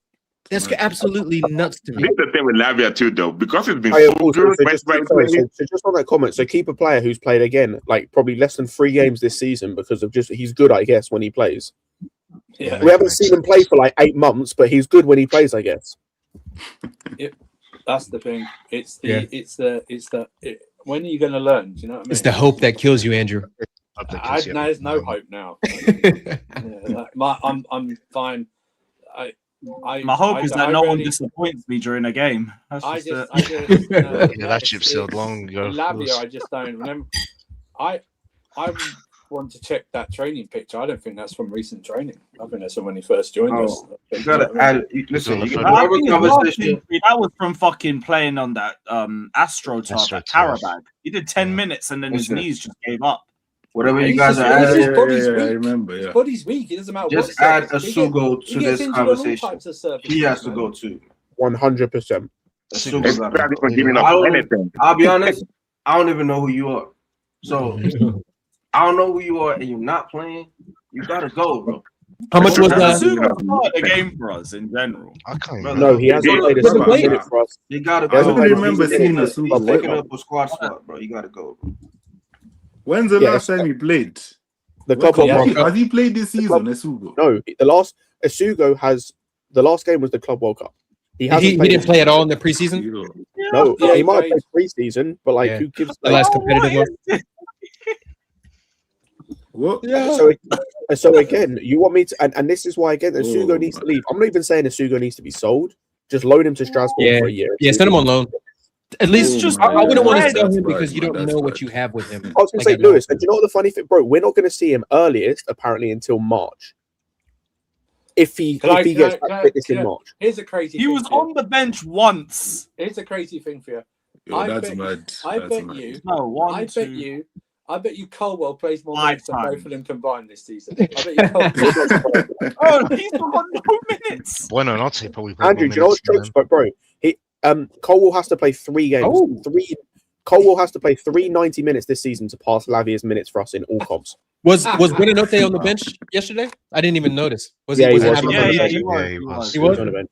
Oh didn't come on. man, that Buonanotte dagger would have hurt a lot. Yo, I'm not gonna lie. 3-2 Buonanotte. I'm not live. Yeah, 3-2 Buonanotte. I'm just shutting down my channel. It's over. I think if you can get rid of both of them, cool. You at least have to get rid of one, right? And then you get another midfield option to be there with Santos. Yeah. That's what I would do. And I wouldn't go for a young player either. It would be somebody For very me, I'd go for Anderson. Daniel. Probably Anderson's just the be guy a I'd go good for. I'm just. I don't I'm mind just- a young I player, have it's to. just I have to. experience. No, I mind. I mind the young Daniel. players. To be honest, I do mind, bro. Because Daniel, even Caicedo is of the younger players in world football. He's more of the experienced guy, right? He still does a lot of young shit all the time. So this like young, but they have experience. It's not enough. We need people with more experience than that. well, So you wouldn't go for someone like Anderson? No. Elliot Anderson. I wouldn't either. Also, because I'm gonna be honest. If I don't need someone to come in and start. So that's the thing. I don't I need was to gonna say start. So this is what's the point? biggest thing about what I think me and Daniel are on the same page with this in terms of who we bring in. Number one, like Daniel said, we're not asking for a starter, at least I'm not, because from what we've seen, and it's a smallish sample size, what we're seeing at the moment is our best pivot in terms of balance. Not necessarily talent, but balance-wise, this is our best midfield pivot, is Santos and Caicedo. Yeah. So if that's going to be what it is for the rest of the season, which I would have it, I don't need, why am I going to spend 80 mil on Anderson, which is what it would cost minimum, to have him hold bench? That's ridiculously dumb. Here's my counter to that, Scott, though. My My counter to that is, if you want to make your bench stronger, you improve your 11. And Elliot Anderson improved, like that 4-person midfield of Caicedo, Santos, Enzo, and Elliot Anderson. Like that means that every game that we play, at least one or two of those guys is going to be out there. And that immediately. Nah, I've seen that happen before, and the young guy always leaves. That's fine. If he leaves, he leaves. We can't keep we've got so many. But in my opinion, you're just swapping just to swap. So I'm going to pay 80 million to get Anderson, right? We're going to lose. At some point in time, we're going to lose one of either Esteval or Quenda, because one of them is going to say, I don't want to split time with that other guy. So you're going to lose good players. Like it happened before. It's going to happen again, especially for us when you stop. That used to be Arsenal's history back in the day. Again, Katie, my thing with the Anderson thing is not necessarily about him as a player, because if you could get, my thing is the price. Like I think if you could get him for cheaper, like say he was going to cost you, let's say 50. Yeah, then I would agree with you. Go and get him right for 50, because then that's a fantastic option to build the bench. I'm saying with how much else we have to do on this team and there's still other positions, I agree. Do not want. It's not a priority. Eventual excuses from the sporting directors to spend 80 mil on what is effectively the backup. Anderson is not gonna. Yeah, exactly. It's going to be more than 80 mil. There's no point in spending 80 mil on another midfielder for what? I agree. I agree. Midfield is not a priority. I think that's so. I agree with you in terms of talent. It's just the price. Let me just end Hold this on. right now. Serb just wants to add one thing quick. Let me just end this right now for everyone starts the midfielder debate. It's Barco from Strasbourg that's coming in this summer, guys, as a midfielder. I don't know why you guys build yourself. Well, we need to get this player. We know it's going to be Barco. We know he's coming in. We know Amiga's going to be the striker. Quinda's let us dream, man. Let us dream. That's what it is, Smokey. We're just trying to think like football fans. All this. I hope it's not another young player. We know 3.5 years of young players. God, man. I want no parts of Barco. Pause. I think Barco's a good player. I think he's very good technically, but he is a midget and he is very small. I feel like he's going to get pushed around in. I'll be honest. I generally don't know how good. I generally don't know how good his technical ability is. Play in EPL. I don't know how good his technical ability is. Honestly, Billy Gilmore was. It doesn't matter with these guys. It doesn't matter. No. I'll be real. If he's the only way he works in this league is if he's like the best technical midfielder, because he's so small. The league is all about pace, power, and duels. Like with the midfield, it's about runners. Like the technical level, like City's midfield, like what City needed was they needed legs aside Rodri, right? So they went out, they got Reinders can run, Nico Gonzalez can run. Like that little small technical David Silva's, Bernardo Silva's, like those players are getting phased out. Like you need to be able to win your duels. You need to be able to win your 50-50s. You need to be able to cover grass and things like that. And look, I don't like Barco. Like I said, he's nice on the eyes. He's nice and technical, but that's in France where it's not as physical as it is in the Prem. Like you need killers in the midfield and why are you applying logic, KG?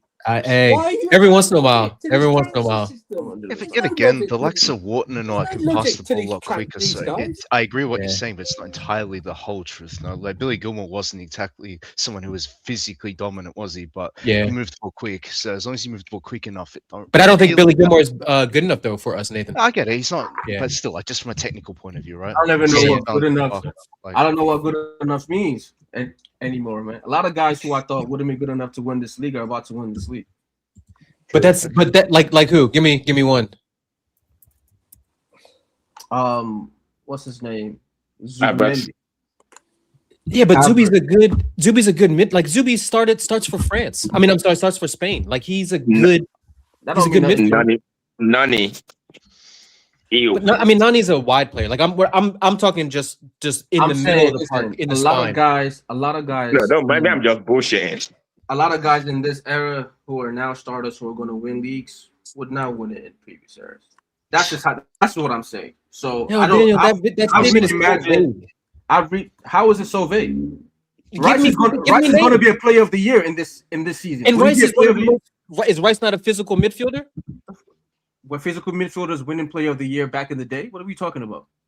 I'm not. I don't give a fuck about back in the day. I'm talking about now. But that's what I'm talking about. You're arguing I'm against talking about right now. Right, No, Declan- you're Declan Rice arguing and- against. I know it's right now. I'm not arguing that. You're arguing against my point, which is you're arguing against my point, which is that these guys are not as good. Like Anderson, like you're saying, is going to improve our team so much or whatever. It's going to cost 80 mil. I don't think he's even that good. I just don't. But in that's, this different, era, that's a different argument. But I agree. in this- I agree. in this Anderson era, shouldn't be a he'll be priority. seen as like, oh, he's one of the best midfielders in this league or whatever. I don't think he's that talented. A lot Yeah. of these guys are not that talented. But in this era, they're one of the best, and that's cool. You just adjust to what the level of talent is currently. Yeah, I agree with that. That's agree where with I'm at with it, right? I got adjust you, I the got level you. of talent. And you can use some of these guys that can help you win and things like that. I don't think, but so I'm not too much focused on that, but I'm just tired of getting too many unknowns. Yeah, Guys agree who with I that. know- Yeah. Like I know what Even I know what profile some of of these anything. guys are, and I know how maybe a good manager would be able to use them. Like I'm tired of imagining how a manager is going to use the potential of this player. Yeah, Like I know what Anderson is. He's a runner. Yeah. He's a technical runner, right? Most of what he does, he reminds me of the Wijnaldum and guys like that, right? Back in the day, they're just out there to run and keep the ball moving. Not going to score a lot of goals. Not going to do anything super creative. That's why they're there. Managers can use that kind of player. yeah. Right? We know what he is, but what I'm having to do with is guys who it's the idea of what they are. Oh, this player can really become this, and I've seen no bones of it whatsoever. Like no kind of example of like. But for the guys that I've already seen, who it's a little bit of money, I've seen us spend 15 million on Santos. I've seen a defensive element in him. Now I'm seeing an attacking element in him in the way that he's, passing the ball, right? I'd rather develop that than pay this kind of money or pay 40 million to get Barco to come in and for what? It's the potential of Barco.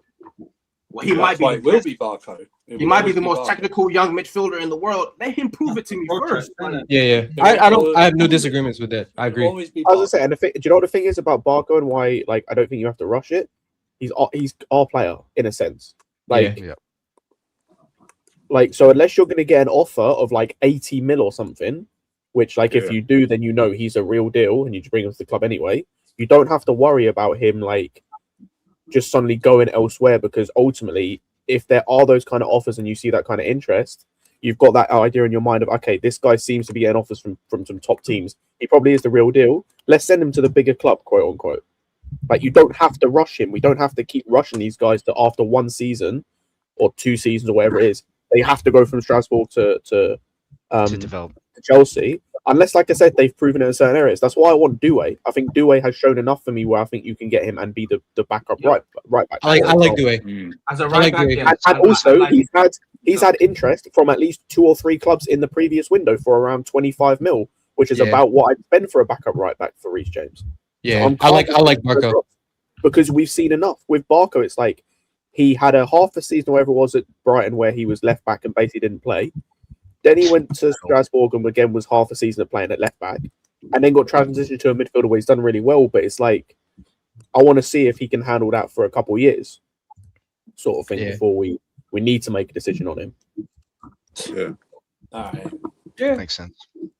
We're going to But be Andrew's here. right. That probably will be who we get in the We're going to midfield. be here. We're going to be here June. Here in July. And that'll be Marco's Delap, gonna be Omega, presented. and João Pedro. There's gonna be him, Amiga, Quinda, whoever else. You know what I mean? They'll be presented. There's in a year How, or how, two. can I ask you guys a question? How long do you think it is before Omega plays a game for us? Do you think it like 3 months, 4 months? Back when he's back from injury. I have no idea. I'll be honest with you. I'd still take him over the lap. Oh, 100%. Oh, So would I. I'd take him with one leg over the lap, but that's Yeah. not the same. Boy. I'm ready this Delap, summer man. to. I'm ready to cut our losses with the lap. Or Delap, honestly, nah, this guy is looking like an bro. I'll What be honest, I do to that's get what Jackson most people- back right now, bro? I'll be honest, Like, Delap Delap is an what most abs- people thought he would be. Like, he's just Yeah. a battering ram striker who's a poacher. Bro. Like, I think that's But what it's most like people thought that he was going Fucking to be. sloth Just from he Goonies, You know- man. Last season, I thought that this guy had like some sort of technical quality with him because I saw some good things last season at Ipswich, man. But since this guy's put on that Chelsea shirt wearing the number 9 as well, man, the guy's been flipping, bro. He's offered nothing, man. It's like, No, what does this guy give us, man? He like at times he's on the pitch and you're like, what are you doing, man? He only good because Ipswich is there, isn't it? Like I think he's been carrying that team for a while now. It wasn't even amazing at Ipswich, by the way. They got like the fact that He got was 12 goals, he was just decent, but I thought that there was potential there for him to like kick on. If he came to a bigger club, more chances. But bro, this guy potential is there, but that means nothing at this club right now. We don't need potential. We just need proven level striker. Really, I don't even know if that's Fatou, I don't even know if the potential's there. He's 23 already. Like Yeah. I I'll be thought he real was with you. younger. I don't Bro, think it's he anything to do with offers potential. I think the next to problem is nothing, man. people, after what we saw with Jackson, people got it into their head that we needed a proper battering ram, like actual proper Yeah. number 9 type striker. So it was Yeah. honestly, it's kind of similar to how it was under Tuchel after we won the Champions League. People thought we just needed that proper battering ram number 9 Yeah. striker and we'll win. But We what got we didn't do Lukaku that and time. things went left. Did you remember? We were linked to Haaland after we won the Champions League. Yeah. Yeah. We were Yeah. never linked to Haaland, bro. You've got We- to stop this. We were No, but never we linked were, to though, Haaland. we were. We were linked to him. What I was gonna say We was were, that- man. We were. They were serious links. All this I know what- GTA crap. Bro, the links were legit, man. The links were Did you legit. know- No, we're going way off top, bro. 5 I was years. about to say, like, going back to the point I was trying to make. The only way that type of striker, the only way that type of striker would have worked in this team is if you'd have got an elite level box present like an Osimhen or like a Haaland, like that, Yeah. where you can mitigate for not having the other stuff that like a Jackson or a João Pedro gives you in terms of link up and everything. That's how you can mitigate it. But you went for Delap, who's neither an elite box presence or elite in the air or an elite finisher. So Bro. you got a profile we didn't need, and the quality wasn't there. So I'm not surprised it's flopped. Bro, No did- one did- credible ever linked us to Haaland, by the way. And that's the end of Aye, it. You guys in the chat. Hey, But bro- we got to believe by ES Grimes back in the day. Remember that? Yes, So- Grimes, exactly. That's just incredible. That's incredible. Yeah? Fuck No, Grimes. the Grimes one was the Dembele links, wasn't it? Yeah, that was I Dembele can't and fuck Grimes. They Nah, did both loads of of them. shit. Nah, it was both. They did It was loads of both. shit. You know what I It mean? was both. They said Maybe it was loads of both. shit. I know we were linked with Haaland, but It was both. Yeah, I mean, No, a lot it of teams was- were like Man It United was just was. our name was mentioned. It's nothing concrete. That's what Yeah, it yeah. was. It was mentioned Nah, both. bro, they were legit links, Andrew. Oh, They he were could go. He legit could go links. here. He could go there. That was Fatou linking them. So I don't know how No. credible. I don't know how No, credible. I What, Those links what's were your legit. level Nah, is you know Fatou? what? What's your level is But Fatou? we decided I to go for played Lukaku certain instead. man at that time. But I'm not gonna say whose name it is, but Oh shit! Haaland's linked like we're linked to Julian Alvarez. That's the link right there. Hey, listen, Did they have? Did they? Not the Somebody Brighton refresh my goal. memory. Did they have Yeah, Alvarez this is never before? happening. Did they have Alvarez before they had I don't Haaland? believe we'd be No, they signed him the same summer. Same summer? Okay. No, they signed Alvarez, I think. I think they signed him on a pre-deal, right? Yeah, they signed him on a pre-deal from. Yeah. I think they signed him and loaned him back to River Plate, and then I think he either came in the same summer as Haaland or he came in the summer afterwards. How credible do we think those Julian Alvarez rumors are? Oh, not at all, bro. We might be Don't believe that shit, man. KG, do you know he's on at Don't Athletic? believe that shit, bro. I know. That's why when I saw the links, just from a That's credible as That is pure BS. There's two things, Scott. One was the money, and two was the fact that his wife hated living in England. So I was like, that's the only way you can change that, the only way you can change his wife's mentality or her thought process about it is if you offer them a boatload of cash. But we're not going to do that. You'd have to pay them like we ain't doing that, man. You'd have to pay them like $350 plus to come back to England. We don't. The only Alvarez that we have been credibly linked to is the one that went to West Ham. Yeah, man. What the fuck is going on over there in England, man? Y'all don't have any global warming? You can't warm the UK It's up. like it's cold 10 months Warm of the year. the UK up. I fucking wish, bro. Oh, man. Oh, do you know what? We were Edson Alvarez. That was before Enzo Fernandez, wasn't it? Yeah. That was in January. Last day of the window in 2023. Oh, that was he tried to force his way out on the last day, but nope. Thank God we didn't buy him, bro. Hashtag bring back ES Grimes. Where is she? ES Grimes, man. That was Jester's favorite transfer. What a throwback, man. Better times. Oh man. But guys, Dan Levine's a better throwback, man. Dan Levine. ES Grimy, man. Oh man, back in the day when we used to get linked to actually good players and top world class players and world class managers and my Chelsea back. You guys think like there's no chance at all, like this transfer policy changes? Alvarez, no. So like even going into this summer, like are you man? They're sticking to the same shit they've been. I don't trust Clear Lake to do a damn thing, bro. We won the Club World Cup and got millions and millions from that. Got Champions League, and our marquee signings were João Pedro, fair enough. Garnacho, Lewis, get that guy's face off the screen, man. Man like Ali Hindrance, bro. Flipping bum, bro. Absolutely. We might get some guy named Julio Alvarez, but we ain't getting Julian Alvarez. Yeah. We're getting Julian Alvarez's younger brother. The only thing that we're gonna get this summer is nothing. No one. We're not gonna get anyone. We're gonna get some players in Strasbourg, and that's it. Like, I was gonna say that there is a very real chance. I genuinely think there is a real chance, considering how many players we've got coming in the summer, that they make no actual transfers in the summer, or make like one.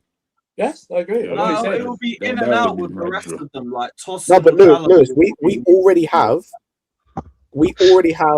based on who they are telling us is going to come back, five new players coming in the summer. I think it is. It's Sar. Yes. No, we already got Sar. It's Anselmino, Penders, Omega, Quenda, and is there one other? Yeah, we're talking about now. Jackson's gone. What are we going to do with the squad cap ratio for next season? Apparently, again, this is if they decide to go ahead with it. We're meant to be getting Enciso as well. So if they do, that's 5 new players. We've already added Sar in January. Bro, you're going to get to a point you're adding an entire 11 if you keep going, which I guess they could do, but. Yeah, I would not be surprised. I'm not going to guarantee because that'd be stupid. Would not be surprised if they literally signed like one or two players and left it at that. Just fair warning. At some point, Just fair warning. In the summer, if I hear any one of you predict we're in a title race, I don't care if you change your mind during the season. I will hold it over you the entire season. I don't care. Yeah, go away, Lewis. Yeah, that's right. That's what I say. Wait. Do you guys think there's anything in this Morgan Rogers links? Nope. Not really. You also think that's just that's going to be what they cocktease us with for this summer, isn't it? Morgan Rogers will be a smoke screen for Enciso. That's what it will be. I was going to say the Rogers thing. The thing with the Rogers thing is I think there is interest because of the whole city. Morgan Rogers will be a smoke screen for Enciso. What else? He will never. The reason why we're not going to get Rogers is the same reason we won't get Anderson or Wharton. These guys are never going to pay the 100 million it would cost to get these guys. They I think João Pedro is our 4th most expensive transfer under these guys. Yeah, and we won't pay the wages because Morgan Rogers is going to want 200K a week. I think we could pay wages because I don't necessarily know if he'd want that because I think he would. I think we can give him like 150. I think that's what he would get. Like if he's maybe who else is like. What other English? I don't think anyone else. I don't think anyone else is linked with him currently outside of us. I don't think anyway. Yeah. But it's more like he is currently Aston Villa's most important player, or like at least in attacking wise, Yeah. their most important attacker. pretty much is. Yeah. Like You splash. they're gonna, it's gonna cost 80 to 100 minimum. They're not gonna Yeah. pay that. No. Yeah. 80 something. We're mil. We not. are broke. We're broke. You know, they keep lying to us with this thing, Not even that. talking Squad about captaincy the shows we've been on our arse PSR again. issues, We're not like broke. Who that said we're not broke? able to Yeah, spend we're not money broke. like We that. just because never of been the broke. PSR issues. We ain't broke. Yeah. We have money. We just Problem don't is, spend it we- Yeah, wisely. exactly. Yeah, we Exactly. got it, but we don't want No, to it's spend not that we it. don't spend it wisely. They try to spend it to make money. You say that I'm not. we've got money, but where's that money gone? In their bank account or something? On a bunch They're of not kids. spending it. Fata, we spent You don't spend it right. Garbage. Yeah, that's where it went. Fata, we spent You just spend 100. it on, yeah. We spent 130 million in the summer on attackers. No, sorry, more than that. We spent 180 million in the summer on attackers And I alone. think we spent similar to that the summer before, no? It's just the Something like quality, that, I man. think so. Yeah, The like this quality of idea we're winning. broke and Shall we We got can't. the money, man. What else did we Nah, make? it's bollocks, bro. We're not Mate. broke. Yeah. We just This spend is money where we poorly, spend so money. we put ourselves in financial positions where we Oh, have to you know sell to buy. Forget, you know what? This summer, forget attackers. Why not we buy some defense? I mean, we need that too. Hey, Internal fun solution. We fact, already by have the way. Anselmino and But so. fun fact, do you know how much I looked up last night? Do you know how much these guys have spent on centre backs in terms of transfer fees since arriving at this football club? So since that January window, because the first Yeah. window was obviously all bowling. Do you know how much I'm they've not spent on gonna centre lie backs? to you, no. 200 something mil. Disassi, Badiashile, Kosin, Koulibaly. Free, Koulibaly. Koulibaly. No, No, I don't count Koulibaly wasn't Koulibaly and I don't on count that. Khan, and that's not these Yeah, guys. like- I'm Yeah, talking Disassi- clearly. Yeah. Yeah, So Disassi- there's Badiashile, Badiashile, Gusto. 150. Gusto is not a center back. Ato. If I was we're going to say, getting, Gusto's not a centre back, brother. we're getting Sar, Aslamingo. Okay, we're looking at centre backs only. I was going to say, I can tell you now, by the way, We it's barely- four, we've not by the even way, got to no. it's 101 on 4 centre Wow. backs. 101 mil. And by the way, of that 101 mil, 39 of that is on Disassi. Oh Yeah, my. 35 from back. Good, isn't it? And It's that, like bro, they spent the 40%. equivalent. They spent pretty much the equivalent of Gittins and Garnacho, which we signed in one window, on centre backs since they've been here. Fantastic. Oh, These men are clueless, you know. They're clueless. Now they're going on to the women's team. Yeah. Oh, Hey, bro, women's don't get me team, started on man. that, man. Negligence, if That anything. fucking pissed me off so much. These guys just want to wreck everything that's good about this football club. They literally want to like. Think they know everything. They want They their wanna hands on Do you see what everything. they're doing to the women's And the team now? women's team, Yeah. the women's team Yeah.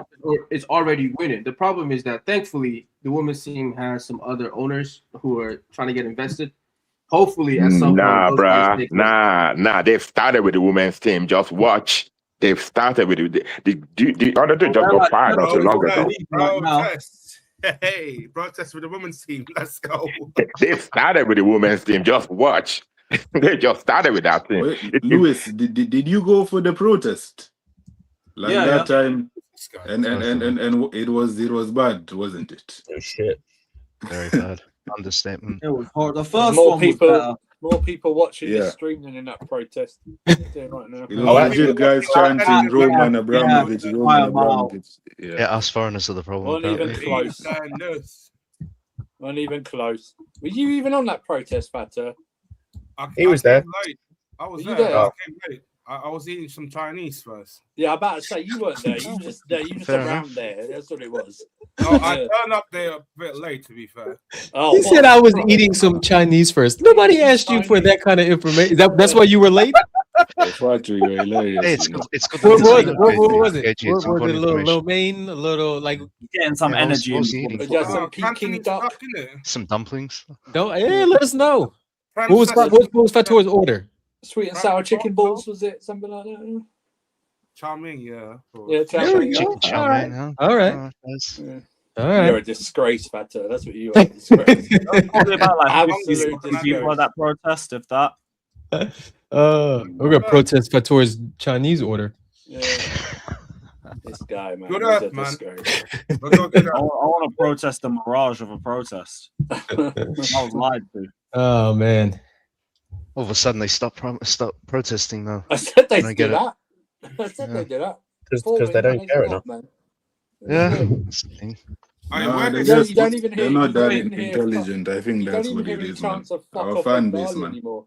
There's no chance of fuck We've off got and Bali. some, fans. You know, I that didn't hear that once at the Emirates, That's actually. what I mean. Like, It's gone, Lewis. There you It's go. gone. I it's told like you. they're protesting, but they don't know what they're A protesting few wins. A about. few wins. No Wanna coherence. go Hey, in our there, it's manager like claps the fans now. I love. Exactly. That's all it is. It's a few wins. we're man. supposed to Few be wins. protesting That's all it ever against was.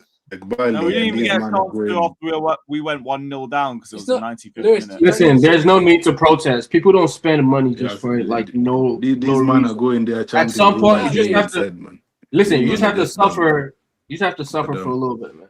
We're gonna It's not suffer even for a another lie. 5 No years. one's even That's saying enough. it's a lie. Daniel, Daniel. hung People up just a little bit. because Nah. people And we have to suffer. lose their season ticket. That's We have to. Oh. No. We're gonna suffer for another 5 years. Then I But when guess they're not we're just getting, gonna when they're keep not seeing the getting the same shit we've return been from seeing, their man. money, There then ain't they'll gonna be real change. Debatable. No, don't worry, Daniel. We'll sell another I 15. was saying We'll fuck sell another Spurs. 15, 18-year-old to make our money back that way. They're never making that money. Or maybe we could get one of these. What are those things that go on your front of your shirt that like advertisers? Oh, front of shirt sponsors. Maybe we could get one of those. That's like a nice 45 million a year. Yeah, bro. Nah, I'd they love want one of those. 60. But They how want long has 60. it been now? Is it One of 2 those. seasons? You know 2 what? It's seasons lucky that without we a play. franchise It's like we on the play first against teams sponsor. every week that actually have one. Otherwise, I'd forget what one looks like. You know. Yeah. Reece James is back in full training, guys. That's good. Oh That's yes, funny. at least, man. The front of Well shirt, done. He's back from his the illness. front of shirt is what James makes back us again. funny, Also right? back in Hold on. training as well, guys. Who? We don't care about that. Yeah, Tosin, Uncle. We don't care okay. about that, Were man. you about to say, Daniel? I was gonna say that the front of shirt, like part of these are the reason why I feel like they're playing their hands wrong, and it's not just about making money to them. Yeah. They really believe like we're gonna win, which will get us a lot more money and bigger sponsors, right? Otherwise, you should have taken whatever sponsor was offering you 40 million for 5 years when they offered it to you. You could, the only way you get 60 million is if you're, a Premier League champion. Charging for the league. Anyway, so far, Right, so, what have you guys made? in of my the season, opinion, man? So far, The so only good. hold on, we just let me With finish Liam. this. Let me finish this point. Man like Matisse. God damn. So far, it's been. Hold on. Can you hear me? Hold Can you on. not hear me? Hello. I remember that one. Go ahead, Daniel. Go ahead, Daniel. Is it? Oh, okay. Just okay, Daniel. Nah, go ahead, man. He threw me off. Yeah. Talk about Is he on mute or something? Oh, so you Yeah, don't need but Daniel. we're Daniel. No, I don't think you can hear him. It's the phone settings. You're You on have your to- phone, so he can't hear you. Oh, Got it. All right, it's cool then. He's not. I thought he Yeah, was. first. No, I wasn't on that. Yeah. Oh, I thought it was the same thing. All Daniel. right, it's cool. It's cool. I was like, yo, he just bogarted Daniel. Gonna say, Daniel. Now, I was just saying, like, obviously they think that the only way you get 60 million a fucking year is if you think you would have to win. You have to be a champion. You have to be the best in the world.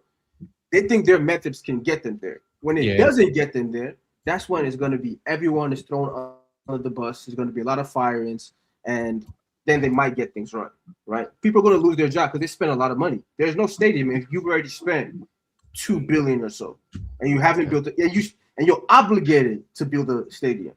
People don't understand it's in their contract, or I'm sure they're going to be liable to be able to be open to get bought or something. That's probably a stipulation there, right? That if you don't build this stadium by this point, if you don't meet the points on this contract, you can go back on the market. We don't know that, so I feel like they have to. Like, you spent that much money, there is no stadium, no sponsorship. You're gambling on we're gonna achieve this certain level so you can get all those things, get all that money. Yeah. But which means, like, so when that gamble fails, there are gonna be people who are gonna come and ask you, okay, Investors. so what Shareholders. Yeah. This isn't like Igali is controlling all these assets, but this isn't his personal money to do what the fuck he wants with. Yeah. That's what Bowley and Watson can do because it's their money. They own their 12% or whatever it is. Igali is in control of the consortium, in control of Clear Lake. He's their chairman. Doesn't mean he can waste that money. They're gonna ask him he can be about it. ousted You for sure. spent At some $3 billion and there's no stadium. What's going on? Yeah. I think Scott figured it out. Wasn't it like the shirt sponsor is they're asking for basically the same amount that Real Madrid get from their shirt sponsor? Based on what David said that one time, I don't know where he got that report from, but based on what he was saying, if they are wanting like, you know, above 60 mil, yeah, you're looking at like Real Madrid, Barcelona, Manchester City, PSG, which have the most expensive. All four of them have the most expensive. No, not Man City. Sorry, it's Man United. Have the most expensive shirt sponsors in world football at 70 million euros. So yeah, so if that's what we're asking for, they like you said, Daniel. They either are just clueless, which they can't be that clueless, or they just seem to have this high opinion of the club that we're one of the biggest clubs in world football and one of the most like global clubs in world football. Which again is like, I love Chelsea, but that's just not. No, we the case. are, but we're not. reality, But we're only in like there was many years on the Roman that when you looked at the revenue for clubs or whatever, we were always in like the top 10, top 8, right? Behind the traditional crazy big ones but we're making money more than Arsenal during those years, Liverpool, not Liverpool, but Arsenal during those years and some of these clubs because we were winning, right? And we had players who were extremely marketable. You had players like Hazard, who was extremely marketable. You had Stats. We had a lot of players in those teams over the years. So we were hitting those points. I think they got it fucked up thinking that we are Real Madrid and we're Manchester United. I think that's what I mean when I say when they think we're on that. We could be dog shit and still no. The rest of us, even AC Milan has to win for them to make the kind of money that rivals those kind of guys. Yeah. If they're not winning, they're not making that kind of money and plus that they don't get some of these iconic players. People don't They understand. must know this by now as well. Like, you've been here for 4 years. I don't think they. I think they think they can create those players, right? I'm of the belief that wherever those players pop up, you just got to get them. They believe they can make those players. Like, no, we're going to make our own Galacticos our way and we can swap them out for any player. So any player can swap out for this player and he can become the next best thing. That's what I think they actually believe, which is crazy to me because that's just not. It's not football. That's not football. There's usually not two of the same players. Yeah, big time, Nathan. At the same time. Yeah, they looked out like Palmer. Palmer is probably the closest thing we have to a like I'll say superstar, like in terms of like global things like that. But yeah, they lucked out with him. And Estevao, obviously, Caicedo could never be. He was the best talent as well. Because of Caicedo's position, like he'll never be a superstar, right? Like no one will ever be like, oh, like I won't go to the bus stop, drop my kids off, and see somebody with a Caicedo jersey. But I'll see somebody with a Erling Haaland jersey. I'll see. It's usually just attackers, right? Like attackers are much easier to market. Yeah. No, yes and no, right? Because we had guys. Conte was that guy, but yeah, we had guys who were center backs or left backs or whatever it was, and they were pretty popular, right? The issue is you have to win. Like people have to see you doing. They have to watch Champions League nights and see you doing shit that's great. Then they're. I agree. I see. I mean, like, Daniel, you're how much so famous now because of like the Club World Cup did a lot for his rep. Club World Cup final. That Club World Cup final did a lot because they saw him whoop on a big team on a massive stage. So it's like, oh, that's my favorite player now, and he has a cool celebration and all that. You got to do that. If you don't do that, no one gives a fuck about your player. Yeah, it's winning. It's winning. I tell people all the time in the U.S. when I go out, like if I go out and I go play, 5-a-side, whatever, and I see like little kids playing on the field next to me. I don't see kids with United jerseys on. I see kids with City jerseys on. I see kids with Chelsea jerseys on. I see kids with Liverpool jerseys on. I see all the clubs that win recently. And winning, like what Daniel was saying, winning breeds, like winning makes so much money because it that creates your brand, right? Like you log on to Nike.com and you see like during the World Cup and you see Cole Palmer, you see Vinny Jr. and you see all the top Nike athletes. All those guys, bar Palmer, win major things, and they're in the biggest competitions in the biggest spotlight moments. And yeah, you're right. Like if we're not in competition financially for those type of players, it's gonna hurt us in the long run. Of course. The problem is these guys look at players like when you play FIFA career mode, and you get the young players, and they're like 43, but it says potential. They're guaranteed 90% to 89. And 90%. 65 with a 93 potential. Yeah, exactly, 93 potential, and then you start training them, and the potential fucking goes down like every fucking month. Do you know what I mean? That's what these. They don't look at the players. Look at numbers. I tell you Matthew, right were now, you there for the final? There's no way. Yeah.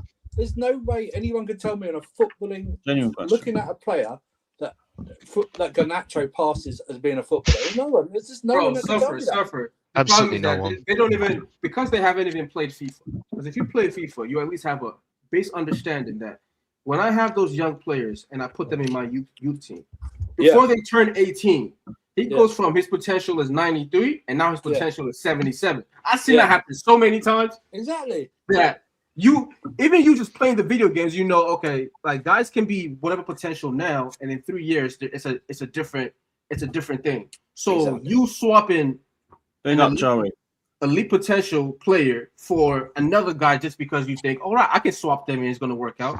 You know what I'm saying? Like think of it left back wise, right? I'll be honest with you, and I know they have their flaws, but both Hall and Madsen are better than what's his name? I'm sorry, they're better than him. Hato? Yeah, they're better. Yeah. You know, it's like when you they're better than Hato. When you had an old school remote, right? And you take the batteries out, but you don't want to replace them, so you just warm them up or rub them like that, or put them the other way around. So you get more juice out. That's what we do. We just replace one simple battery with another battery like that. That's the same. Has the same output and everything. That's what we do. People forget. They thought this exact same thing about Cucurella too. That's why they were going to loan him out, right? Yes. It's not like they have this is my fear. It's not like they have this idea that no, Reece James is a key player in this club. He's the best right back in the world. There's no way we can. They genuinely believe, we can get another right back and he'll do what Reece. That's what I think right now. Yeah, they gotta speak to me differently when it comes to the summer because I'm looking at them. They've tried to do this with a few guys. Like, no, we can swap them out. We can swap them out, and it's going to be the same thing. For the next guy. Well, Daniel, I think you go back to our conversation just on left back. Our conversation earlier of like, and you can tell this is where they haven't planned it. So we brought Hato in because he was a centre back / left back that was mainly going to invert as a third defender. Wasn't really going to do the overlapping stuff and wasn't comfortable inverting into midfield, which we saw at the start of the season when he played. You've then sacked the manager. You brought a manager in who now will play with overlapping fullbacks at times, but Hato isn't an overlapping fullback. So you can't just swap him and Cucurella in and out because the fit isn't there. So you're right in terms of they haven't thought about any of this. They just seen a guy that like, this guy has high potential. They haven't thought about anything else apart from he has high potential when he's like regularly talked about in world football. So yeah, he sounds good. Yep. I think they can mold these players into something that they're probably not going to be. Do you think, I mean, this is like, there's no right or wrong answer, but do you think, because Hato's still very young, do you think 19, 20, you could mold Hato into a overlapping fullback? Because I'll be honest with you, the last couple times I've seen him play, he's not bad around the box. Like he's... Oh, no, you 100% young enough can. to develop. I think the thing is, though, it's one of those things again of you 100% can. It's not me saying he can't do it ever, right? But it's another one of the things of you have to take the time to do that while taking the time to also mold Saar and also mold Josh with what you're going to mold him into, and also mold X player, and also mold Z player, and also mold Y player. And the cycle fucking continues because you're trying to mold a million players into what they need to be to fit your system. And then at 18 months, you're going to change manager. You're going to get another manager in that's slightly different in terms of they might play mostly the same. But let's say, for example, the next manager we get doesn't like playing with wingers as an example. You prefer playing like actual 10s. Cool, you got 4 wingers in the squad that are fucking pointless then. So like, that's the problem. In the midst of trying to develop these players. Move little bits about constantly. It just goes back to the like lack of squad. It's foresight. It's lack of foresight. Any sort of thought or plan or anything. There's no foresight in what they're trying to do. Because I always said it then. If you have 2 youth players who are good enough for you to develop over time, there's no way you lose both of them to get Viega, who's also good enough to develop as a center back, not as a left back or whatever. Then you lose him to get Hato, who's so out of from that point on, and with all the moves you've made, you've ended up at, to me, the least developed option, right? That's at least how I feel about One that it. needs the most work. He is the least developed option, the least ready option to do whatever you need him to do, and to contribute to Chelsea right now. So with all your your chess games or your trading cards, you're trading this player for this player. It doesn't matter who's trading for who. They can do that. They can all do the exact same thing. That's not true. This is why I'm scared of. This is why I really wanted Santos to get some like game time, right? Because in their mind, oh no, if we swap Santos for Sugo or for this, it's the same thing. Who cares? It's gonna be the same player, whatever it is. And then 2 years down the line, we're crying about it. Oh no, we had him in the team, guys. Why did we let this happen? What? Yeah. Because when the ownership doesn't view premium talent as premium talent, it doesn't matter. They think they're all interchangeable. They all get swapped for whatever. Like, think of it. This is how I see it happening. We're going for Elise, right? Damn, Elise don't work out. We sign Neto, 60 million. Also, that means you think Neto and Elise are like, you can just, it's interchangeable. It's like, I want to go for Elise, good Neto, same thing. It's not the same fucking thing. Why would you think that? Just profile. I mean, to me, look, Daniel, to your point, to me, it makes no sense that we have both Sar and Josh right now. No, it doesn't. And then we've got Anselmino as well. And then I mean, Scott, I'm just talking about like right now. This in the team right now this season. Oh, in the team right now, the team right now this season. Because if Josh wasn't playing before this January, bring back Sar because you have an issue. Doesn't make any difference. Because the manager, they're all going to train together, right? When Sar is in Strasbourg, he's the best center back because everybody else is super young and he's dominating those guys. When you come to Chelsea, even in training, the experience of some of these shit guys, it still plays its way through because they're only shit when there's pressure. Yeah. But when there's a training session and all that, you're getting dog walked because now you're nervous. You're at Chelsea. My thing is, you're not ready to start because if it was that important to bring back Sar, and Sar is the alternative to Jake, who you wanted to bring in right now for 65 million, shouldn't he be starting? Yeah, that's my thing. You can't give minutes to Josh and then also give minutes to Sar. It's got to be one or the other, or else one of them, their development is hurting. Like I always said, Josh should have been out on loan in the beginning of the season. Like if you're not going to play him, and he's not like if he's there, to me, there's no point of Josh being your fourth or fifth center back when he can be a Apparently, he's wrong for pushing for that, or his dad for pushing for that, because they're pushing for a loan. They wanted to go on loan since the start of the season. They wanted to go out on loan. They already signed the contract to stay at Chelsea. But we're like, yo, send us out on loan. Let's go play. Like you should be at Brighton. No, you can't, because they understand other clubs are after him, right? If you go out on loan and you get enough experience and you play enough, you're gonna probably want to go. And I think that's okay. Make your money. Wherever you lay your bed, lie in it and actually develop these guys. If Sar is your guy, develop Sar. That's why I didn't want Jake. I'm like, you already got Sar. He's supposed to be your guy. Develop him. It made no sense to go after spend that kind of money. And like this is me.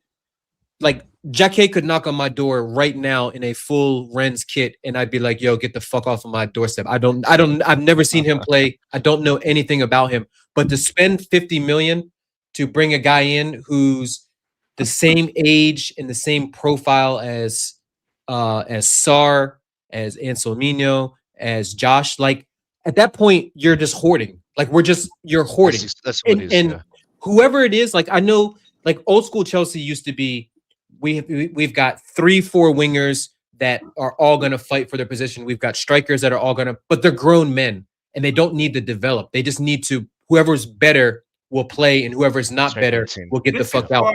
But kids need to play. Like you don't know what you have until they play, until they make mistakes and things like that. So how do you properly judge, assess them? Assess 3 center backs. You can't do that in training because I say it makes no sense. Why your thing as well makes sense in terms of this idea that people want to use of they'll buy 4 centre backs and the cream will rise to the crop and it's survival of the fittest, but it's not though, because like you said, if you've got 4 centre backs, They need to for them to develop, for the cream to rise to the crop. Unless they're the best of the best, unless they're immediately on it like a Palmer or something, they have to play immediately. They have to play games. If you've got 4 centre backs, they can't all play games. Facts. We just talked earlier. I spoke about earlier. Josh has had his first start at centre back in 3 and a bit months. Yeah, and that's our 5th choice centre back. When Tossing comes back, what's going to happen to Sarr and Josh? They're going to be 5th and 6th choice centre backs, or is Tossing now persona non grata? He's not playing anymore. Got to be bottom by default. Surely. No, you think so, bro? But Rosenior loves Tossing. Not even put any money into him. No, but Rosenior loves Tossing, bro. The way he spoke about him since he's come to the club, and it's same with Chalobah. He loves these guys, so they're going to play. We also believe he'd love Sarr too, right? You'd think that, and I agree he does, but again, I just find it weird in terms of the way that it's built, because, like I said, you can't. The cream can only rise to the top, or if you have certain things in place, and if you make it so they can rise to the top, right? Like in terms of you're not having 4 guys fight for one spot because no one's going to win. You might have one guy slightly better than all the rest, but they're not going to get to the level they got about. Yeah. Oh, they should. Sorry, they should get to. Excuse me. Yeah, and it obviously helps that Liam rotates his squad quite often. He said he wants to use the entire squad, right? The entirety of all the players he's got. Cool, but as KG's been saying, right, it's how are they? Like Josh was not playing for time, so we were even questioning it. Why is he in the squad then if he's just not playing? He's got to be allowed to make mistakes, even costly mistakes, like he did in the game against Leeds. That's just how it goes. That's the only way these players can learn. But then Sarr, obviously, maybe he's at a much better level because he's just played more games than Josh has at centre back, especially. Yet again, Sarr can probably play right centre back. And ultimately, that's the thing. Like, if Sarr is their guy, play him. Like, let him play. If he's shit, he's shit. If he's good, he's good. Like, I don't know. I don't know what's going to happen. I think he's going to make mistakes. We know he's not. We know for that too. He's already said he couldn't because of injuries and everything. But like, once we get past the whole every game every 3 days sort of thing, then you have to just pick a back to and commit to it. Yeah, of course. The more you that's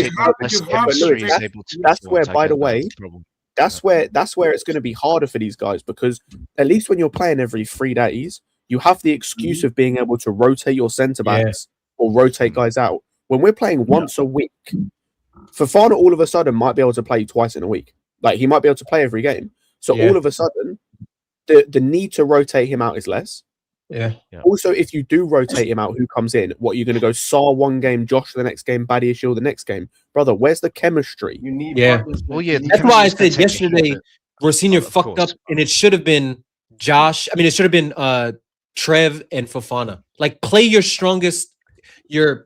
And I know, like, when I say strongest, like, it's not me saying that I'm rating these guys. But play your senior center backs versus in the Prem. That bullshit that we have on Friday versus Hull City, Josh, Sarr, and then one of Badiashile or even Tosin's bum ass.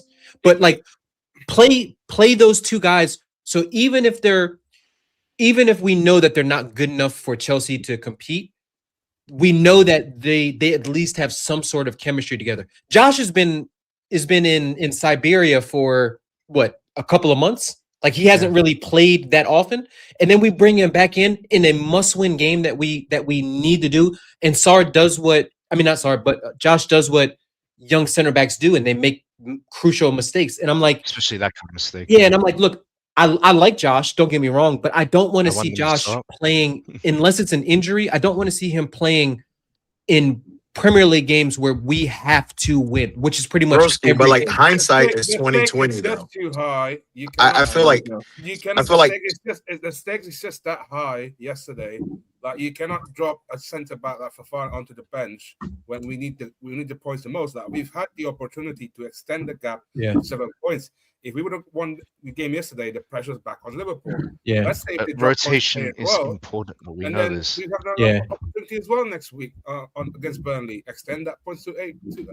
Like we can't have our cake and eat it, right? We want these players like Caicedo, Enzo, like Palmer to have, well, Palmer excluded because of injury, but we want Caicedo, Enzo, and Cucurella to have their rest because their performances may have dipped because they're playing too much, and that goes for Fofana as well. But then when we rest them, we complain that the players that replaced them played shit, but yet Fofana makes mistakes as well when he plays. So it's either or, so it's not like necessarily Yo, red herring that these sometimes you guys gotta need take a rest risk, innit? and Like, they play if- bad. I feel like hindsight is 2020 because for about 70 minutes, Josh's inclusion in that team was not questioned.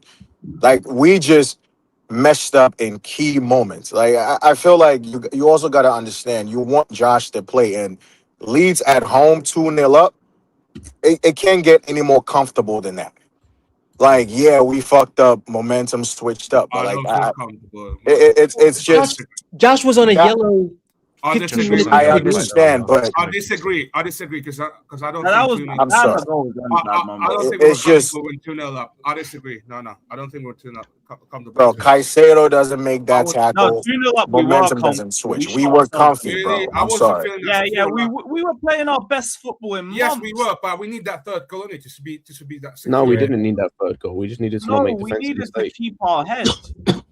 And then Yeah. we would have got the third If anything, anyway. I need so that third we goal. We needed were two, 2-0 bro. up and didn't really need a third, but Do you know what happened? Like the it game was went up. bullshit. We dug a hole and then we just jumped in it. We were playing incredible football before that. Bro, and also like you're playing at home against Leeds. I just need that Like third if goal. you can't play Josh in that game, why Bro, would you play Josh we away to saw All Leeds- City, bro? We saw Like- Leeds beat the shit out of us when we went to Yeah, Leeds. but Leeds This don't league- travel. They're not great when they travel, bro. They're good at this home. league, it doesn't matter Like, who you play in this league unless you're Hindsight playing is Wolves. 2020, bro. We were comfortable and we shit Right, the right. bed. This I ain't agree with nothing that. about Josh. Josh had to start that game. You can't play for No, he Fana did not have 3 to start games that in a game. week. Bro, you look, whoever you play in this league, bar Wolves, right? Even with Wolves, we saw Josh play versus Wolves in the cup and he wasn't good at all, right?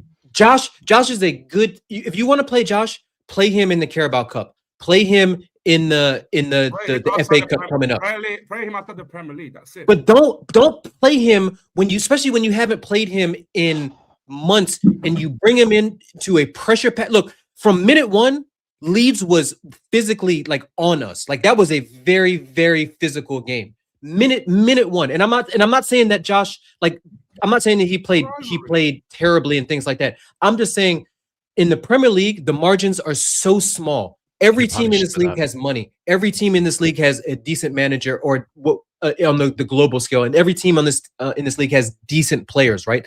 Leeds has like 5 or 6, 7 or 8 international players. They're not the greatest team, right? They're not the greatest Leeds teams that we've seen and things like that, but they're still a good team and it's a big rivalry.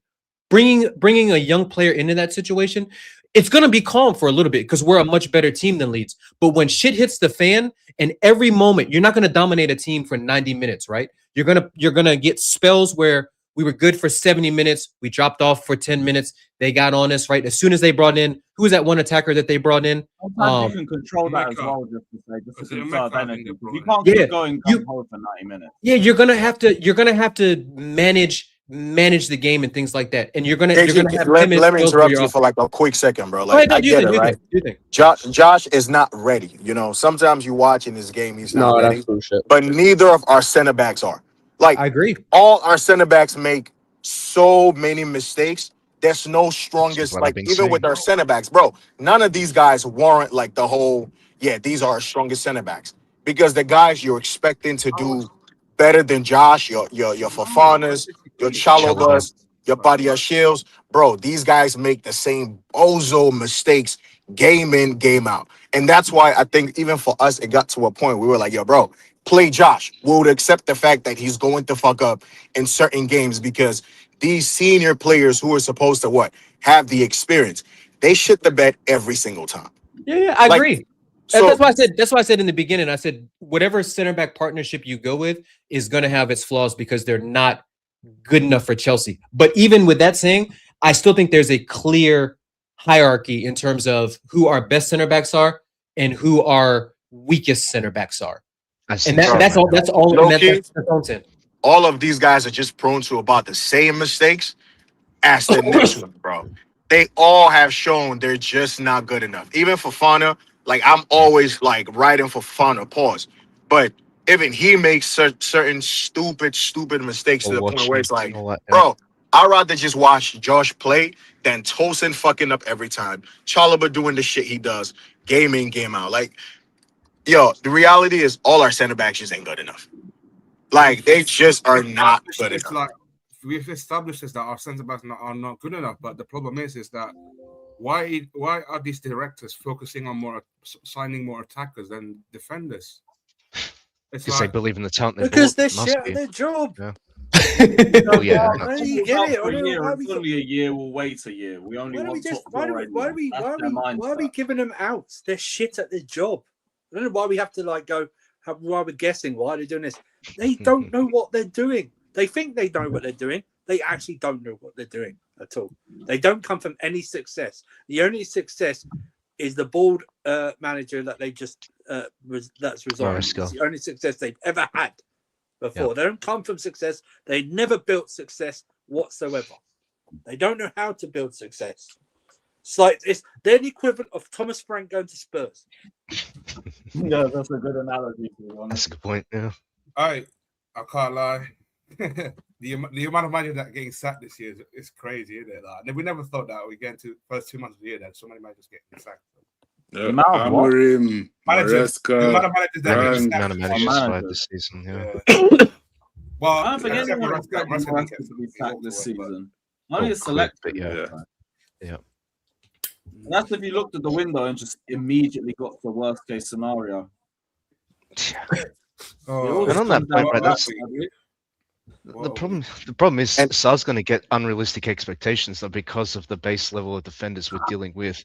Everyone's just going to expect Sar when he comes in to just be instantly like Thiago Silva regen. Or I don't think anyone's got any like immediate expectations. Oh, you for watch. anyone You anymore. watch. Even Rafinha just met with indifference. Sorry, he has his first clean sheet where he looks impressive. You watch the skyrocket. He'll skyrocket in this fan base. That's exactly what Malang fucking Mamadou for a whole yeah, performance. it'll be they'll call him Thiago Silva region or something like that's what they'll say. They'll get him and also with the Sar situation, right? I feel like Sar wouldn't be here if it wasn't for the whole Dortmund trying to tap up Enzo Mino bullshit. Yeah, like that's also another big, yeah, 100%. situation around. He wouldn't be here. He'd probably still be at Strasbourg. No, let's be real. Enzo Mino would probably still be at Dortmund, and it would have just been Xhaka coming in. Xhaka, we would never get in Xhaka. We would never ever get in Xhaka. Yeah, he could have been going to Rennes instead. That's why it took so long. Is the Xhaka stuff? But we not necessarily Dortmund. But we wanted him back. He was never going back anyway. But we're basically fucking Sar over because he should still be at Strasbourg playing week in, week out. Yeah, I feel like he would have still been there if it wasn't for this whole bullshit run around we had going on. The talks of recalling him have been there since the start of the window, bro. Like we've heard about recalling Sar like for the whole window, especially after AFCON as well.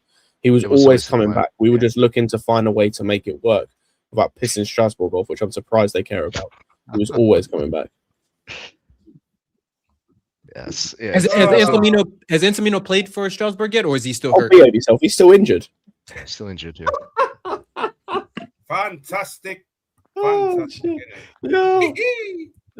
shit. That's what I'm saying, bro. I'm on him as well. Get rid of him, like regardless of whether he's good or not, man. Like bro's played 6 games in the league all season. We just made everything worse. We ruined our relationship with Dortmund. We took Strasbourg over.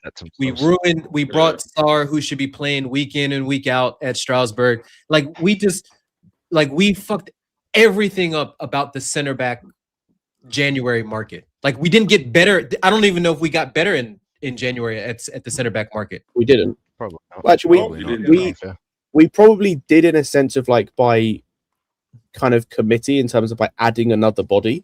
Yeah. But whether it's a noticeable improvement, whether it's a noticeable difference is who knows? Oh man. But again, KG, you don't get to be billionaires like that by being nice. No, you got to fuck over anyone to get. Yeah, but this is nowadays football is a relationship business. Relationships with agents, relationships with other clubs. Like we really, to be honest with you, I think what we need to do is Clear Lake needs to buy another club soon. But they've been needing to buy another club for time. Was it Santos in Brazil? Bro, this relationship with Dortmund was just a one-sided relationship, bro. They just benefited from us. That's not even a relationship. you're just moving to a girl and you're just spending money on her, and she's just with you because you spent money on her. That's what we have with Dortmund. That's it. We sent them Matson. We sent them Carney. Like I'm not saying what like Joey put in the chat, and I 100% agree with Joey. Like they definitely were trying to tap up our player. But I'll be honest with you, I'm pretty sure every club does that with players. We tried doing that with release. Yeah, you know what I mean. Like I don't think that's I think that's a common thing, but maybe Dortmund they got a little too brazen with it. And they were like making it but public. it's not even the same with Olise though, because Olise wasn't a Palace player on loan with us, and then we're trying to sign him. We just found a loophole in this contract that we tried to exploit. No, we didn't find a loophole. We tried to tap him up illegally. That's why Palace were threatening. No, we asked his brother what his release clause was. Exactly. He told us, and we bid. See, the fact that the ownership was dumb. If you just bid 5 or 8 million above the release clause, they wouldn't know that you know the release clause. Just pay them more and then just get the player. That's what I'm saying. Pay them more, but they didn't pay them more. They bid the exact amount. If you know someone's release clause, once you put that bid in, the selling club, do they have to sell to that team? Yeah, they have to accept it. Basically, like they have to accept it, and the player has to. And then the player has to accept the personal terms, right? The player basically for them negotiating. Like they have no say in anything because you've met the release clause. Didn't Liverpool get fined for tapping up Van Dijk from Southampton? I think so. Maybe I don't remember. Wait, and correct me if I'm wrong. Without signing Olise, we went and we signed Palmer. No. And then signed Neto. No. Olise was the following summer. Oh, was it? Elise was both summers, but yeah, the summer that we tapped him up was the summer we got Palmer. We then tried to go back into him and started to piss around and then get Neto. So we've done that before. I think we also did that with another player, but I can't remember who it was. This is Elise's second year at Bayern, right? Yes. Olise also, the second time we almost signed him again, and then we just couldn't pay him the bread. So he said, "I'm going to Bayern Munich." Done. You know what we should have done? Once we let him leave our academy, like everyone that leaves our academy that's got any kind of talent or promise about them, put in a buyback clause. Put in a buyback, like it's worth it. You can't put in buybacks for guys who leave from the academy. Did he? Yeah, but did we sell him to Reading or? No, he just left. He was an academy. So I got you. Leaving as academy guys, there's nothing you can do. Yeah. Well, just break the rules. We ain't no stranger to loopholes. Breaking rules. That's why we got banned last time. Yo, we might need a ban. We might need a transfer ban. Gail Kakuda. Oh, we do, bro. I definitely remember that Olise thing. They said we found out what his release clause was, and then we went and we triggered that shit. But hold on, we're not supposed to. But hold on, didn't you're not supposed to know what the release clause is? Yeah, you're not supposed to. But how did Liverpool get McAllister 2 summers ago when nobody knew McAllister had a release clause? So I don't think that was a release clause. I think that was a gentleman's agreement between McAllister and Brighton about they would let him go for a certain fee because of something. I don't think that was a release clause. As far as I'm aware, I could be wrong. They had a release clause. I thought it was like if I'm wrong, I'm wrong.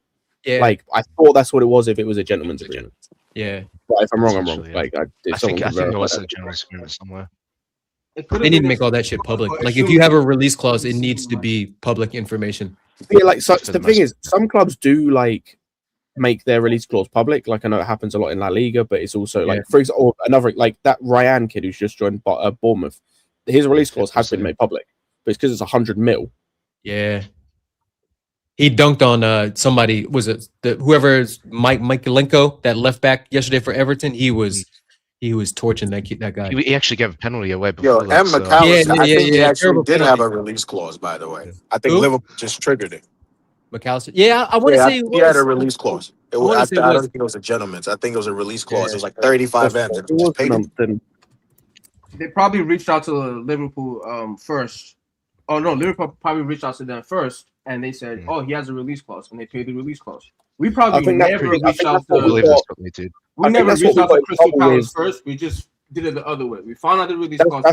I think that's what we got in trouble with the release clause thing. It's not the fact that we like tried to trigger the release clause by paying. We went around Palace to find out the release clause. That's how we got backhanded them basically. Like, I think that was the issue, is the fact we didn't go to Palace. We didn't notify Palace about our interest in Elise in terms of the release clause. went behind their back. That's what they were trying. I think that's what they were trying to. It's definitely the agent was involved as well, probably talking behind their backs, telling clubs or telling Chelsea specifically what his client's release clause is, so we could find out what it was and pay it. So we found out Elise's release clause from his brother. Yeah, because he's in our academy. Yeah. Yeah. Gotcha. Yeah. Yeah, but like, hey, look, it's good to have it's good to have kids that have talented older brothers. Well, clearly the older brother wanted to move anyway. Then Bayern just That's pulled funny, up he with wanted nearly out. double what we offered, Yeah. Yeah. and they're fucking Bayern. So I don't blame him. And we had no Champions League too, so it wasn't really going to favor us at all. We were in Yeah, conference, bro. Because Which one? didn't he have it in his contract where like Champions League clubs got it? Like, did they have a discount or something? Which one? Like, Which if one a do you think Champions hurt League more? club came No, for I him don't that think they so. had to? Which one hurt more? Losing Elise or losing Musiala? Like Musiala was regardless out, of the I'm sure. circumstances and like how it played Musiala, out. like, we never really like. He Elise. weren't really with us. Olise, We bro. didn't- we Olise. didn't- yeah, we didn't know what player Musiala no was one at the time. no one was really Yeah. speaking about him too much when he left. No, I mean he was on that team. Yeah, because he left a little bit earlier. Yeah. Than it. But I'm just saying, like in hindsight, like hindsight is full on Musiala, 100%. 2010. But like, which player would have rather kept? Olise for me, bro. Musiala. No, for me, it's Elise. That's a tough one. Elise for me. Like, you've had enough time to watch Olise in this league just cook with Crystal Palace, bro. Like, put in some proper work. Yeah, Olise. Yeah, but again, with Elise, it took him ages to get to that level. Like, That's true. with Musiala, Championship as well. he left us. Championship as well. Bro, I'm Yeah. looking here. He Straight to left Bayern us Academy. and literally played for Bayern within a year or two of leaving us. Like, was starting for Bayern within a year or two. In of Germany. In In Germany. Yeah, was that close. Yeah, bro. Yeah. He left in 2019. He then made his debut for 2020. the second team in June of the next year, and then 3 weeks later made his debut for Bayern. Yeah. Because it's the German league, it's what they do. They play young talent. Yeah. So, It's 26 appearances, 6 goals. I'm looking at his stats now. His first that was in the league. Yeah. Within a year he was starting for Bayern. Yeah. That's crazy. that's Crazy the that we thing, 'cause lost the both of same them. logic can apply to KDB as well. Like when we It's sold too- him, Salah, like, you know what I mean? Like, but at it least, never but ends. those guys, Nathan, at least they had minutes for our first team. So like you could kind of see. Plus, to be honest with you, we were a lot better team back then. So like the guys that benched KDB, that benched Salah, were like Oscar and all that, yeah. they were actually good players. So yeah, Obviously, some people tried to apply this logic to Rio as well when he left for Liverpool, but yet again, it's the reason why he's not playing now. So obviously, it's we partly could to have do with his we could have appearances, but- fucking saved 90 million and just promoted Rio. Like I'm not saying that Rio's like Bro, Rio ain't even that good, but he's better than Garnacho. yeah, exactly. That's what I'm saying. Like he's not. He's I'm a not saying talent, that Rio's yeah, he's like not a finished out. world class talent or potential, but he's better than fucking Garnacho. He's better than Garnacho. He's homegrown. They still have to pay 6 mil. That's funny. Hey, fuck you, Ahmed. Stupid compensation. Oh shit. Yeah, sometimes it is like that. So I've seen this comment from Ian. Big up for the super chat, man. He said, big up, so annoyed about yesterday, but we're still in top 5 and Rosina showing his ideas, which I really like. But we have a tough run coming and positive. We're about 8 games in now with Rosina. How are you guys finding like his side of Chelsea? I think that's the best way to describe See it. with him, I think he's trying his I best think to get the best out of the players, though. Like what he's done so far, like okay, like we see what you can do, but can you do it in the long term? But as it stands, like I just think we don't need to hype him up that much. Like we better play football than Maresca. see after Maresca left, I think It's just him. Like what we needed was stability. Feels like he's brought a bit of stability to the team. For me, definitely, it's results I are still like the coming in, freedom so I'm not too he's mad given, about it. like, Oh, Smokey, I don't think you can hear CJ as well, bro. Go, CJ, quick. Now I'm saying, I think for me, the biggest thing was after Maresca left, we needed that stability. You didn't need people's heads to just be everywhere. And so far, he's brought that, that part of like that, just that stable thing going on. We have results coming in. We're winning games. It's the result. Some of the performances could have been a lot better, but we're at that point where we need results more than performances, to be honest. So he's kind of, doing a little bit of both. I can't complain too tough. I just think like Okay. he's done well considering like the circumstances. Like I think the players definitely needed someone to like sort of pick him up, like mentality wise. But yeah, people have watched Strasbourg. Like I think Joey mentioned this before. We're not even playing proper like senior football yet because he's only had like team meetings lately, like maybe a handful. Like it's still maybe 6 training sessions with the players, but they haven't really fully been able to be instructed in his way of playing football. But I think, yeah, all things considered, I mean, he's done well. I give him credit where credit's due. He makes subs. He's proactive with his substitutions in games. He might get the lineup wrong, but he changes things, and we've benefited from that from at least 2 games. Hasn't worked always, but yet again, the players he's dealing with. So, yeah, I think when you put that into consideration, I think he's done pretty well. No complaints. Alex saying the only difference is I see 3 midfielders and the pressing game is better. I will say we're a lot more direct too. Investing. I think he means the rest of the shit is still there. I think he means inverting. Inverting. Oh, yeah. We have to because he was doing that at Strasbourg as well. Back at least. Inverting Alex. Fucking hell. Yeah, they play similar style anyway. Him and Maresca's like inverting is going to be a factor, but who does it? Whether he changes I it. big up Blue Studio as well. He says, let's say we buy Rodgers and Alvarez. Also donate and maybe a good midfielder. Can we compete in is that a title challenging team? Yes, I mean the backline's still going to be a problem, but I was going to say we still need to get a centre back, man. We need to get at least 1 centre back and fix that issue. If we can fix that issue, then 100% we're in the title challenge. If you buy those players. Yeah, like for me,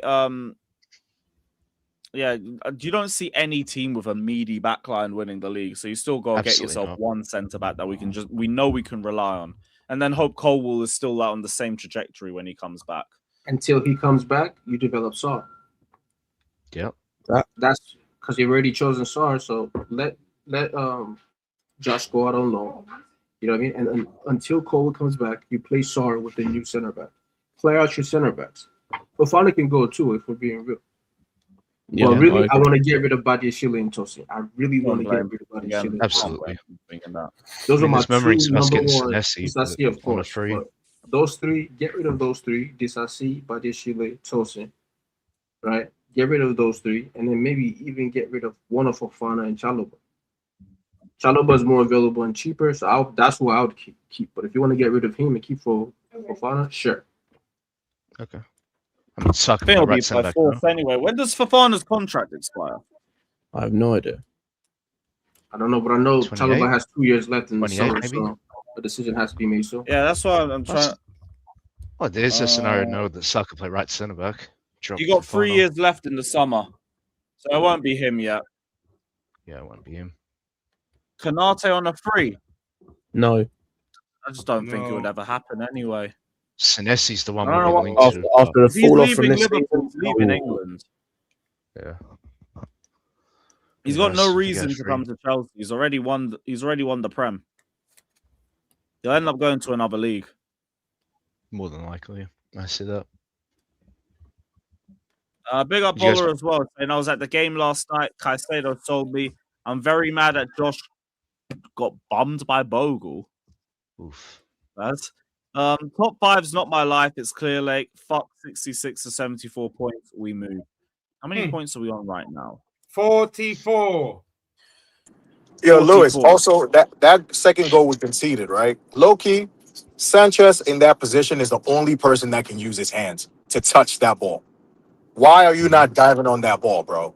The minute Josh did that first shield, responsibility because he's thinking Achimpong is gonna clear the ball. Control of the ball beforehand. Dive on that ball. Like diving too quickly, you might even lose a pen. He did even foul the guy as well. Could have been given us a pen. Yeah. That was it. Where is it? He did foul Bogle. It looked like a foul. Could have been given. But the more I watch it back, the more I'm just looking at fucking Gusto, bro. Just standing Gusto there. could have recovered the ball. Right, there's so many people like making an error in that moment, like Josh, Caicedo and Santos, Caicedo, Chalobah in the first instance. Like it's just so many. It's like goals we can see, man. It's like so many lapses in concentration, like all in a row from a bunch of different players. It just like Caicedo even stopped at one point to turn to the ref. It's like, he play to the whistle. What are you doing? Yeah, but that was a foul though. Like the fact that they didn't call that shit back pissed me off even more. Yeah, What, for the handball? It's a handball. Like, what we doing? I mean, it's kind of not. But it kind of is though. It's kind of not. Look, that Leeds player is already running forward. Sanchez don't want to run in and maybe concede a pen. He's like, they're both between action pump. Of course, Josh can just kick out for a corner, worst case scenario, but he don't. He's trying to shield it. That defending was comical, man. We've seen it too many times. Far too many times.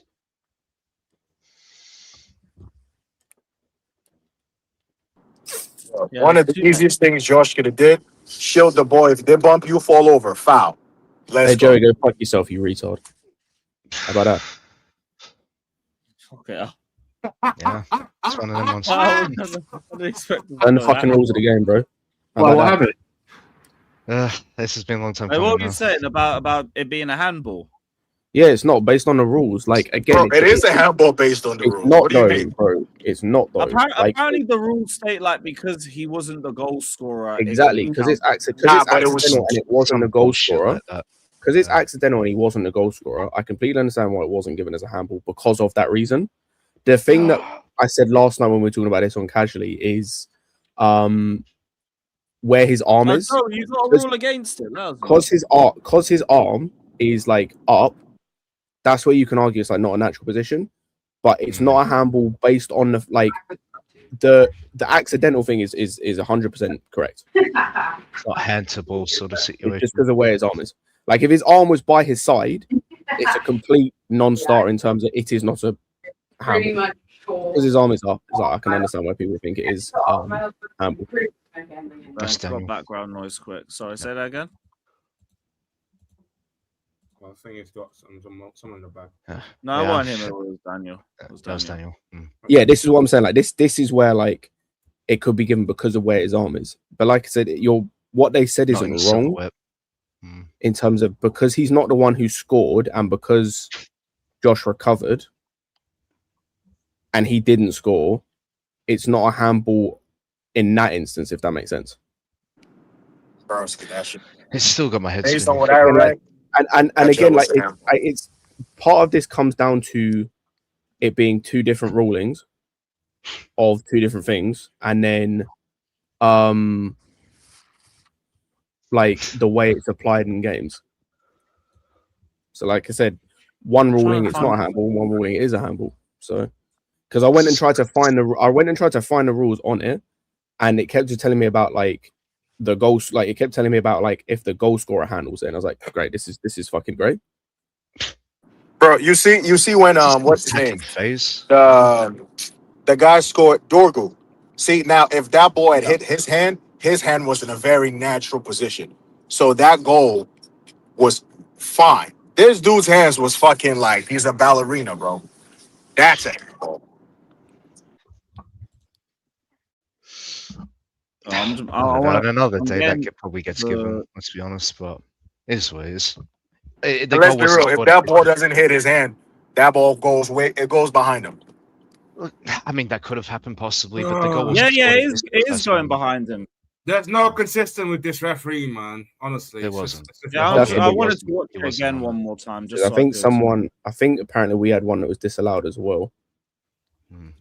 So this is meant to be so consistent with this call. The handball law of the Premier League is governed by the laws of the game, and I think Foden had the chance.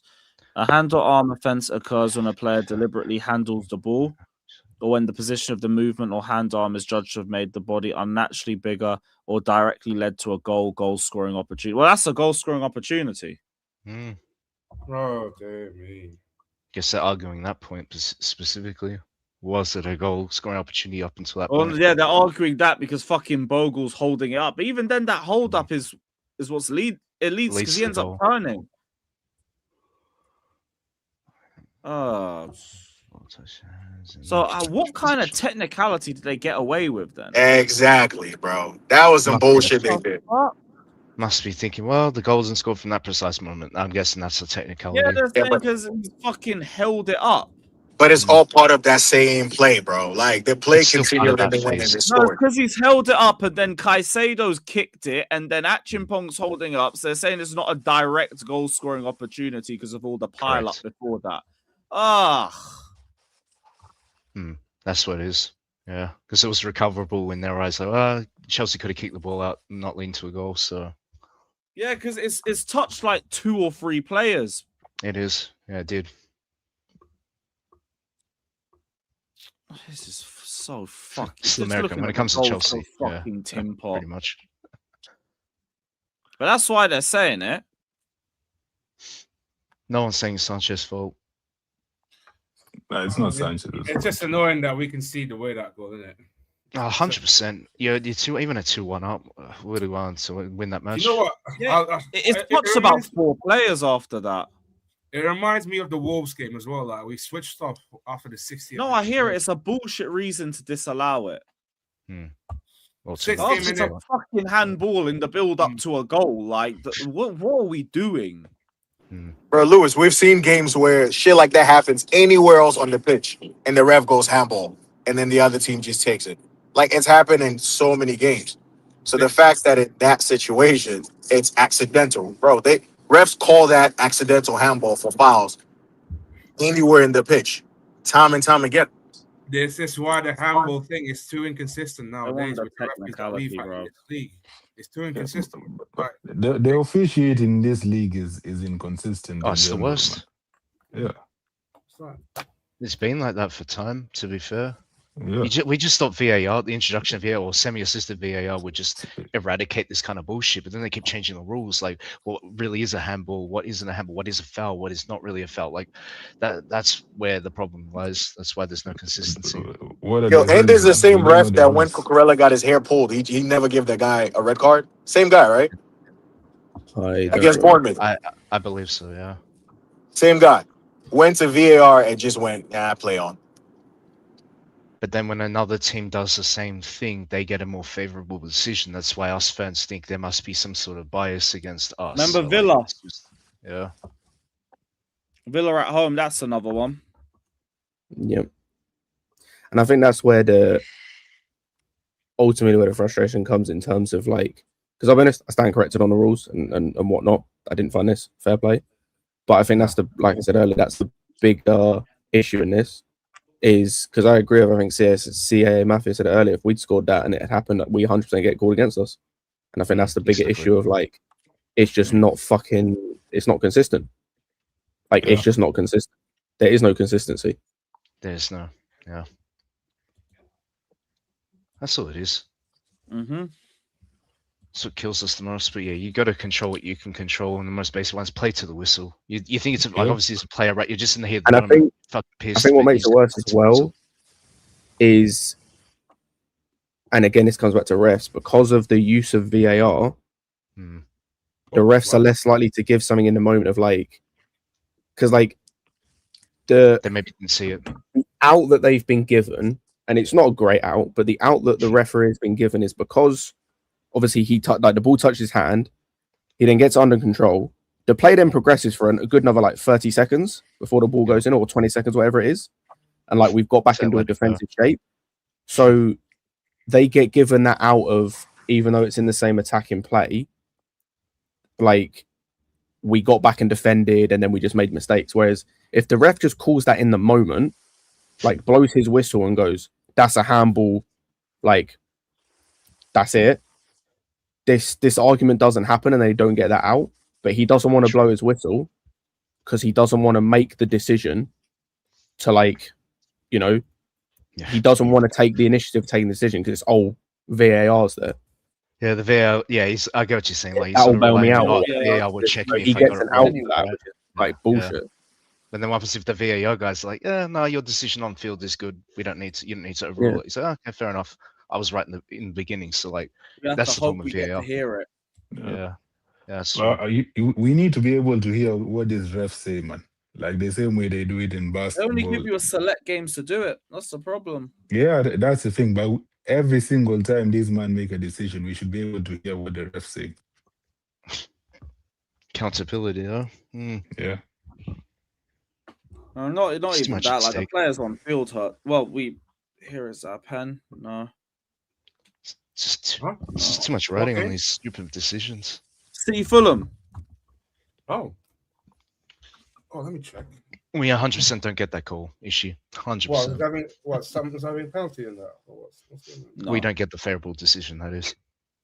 Yeah, bro. It's been enough times, and the more it happens, the more I think, yo, we're too nice. Where we're like, oh, we could talk about the ref, but we should have still handled this, and this. Yeah, The except ref's you don't fucking really up. want to be talking. Yeah, you don't want to be talking about the ref too much, but you got to Hey, call you it out. don't want to be, but like, how many times does it take before it's like, maybe we fucking should? Oh, yeah, screwed Sakuri, over. facts. 100%. Facts. Yeah.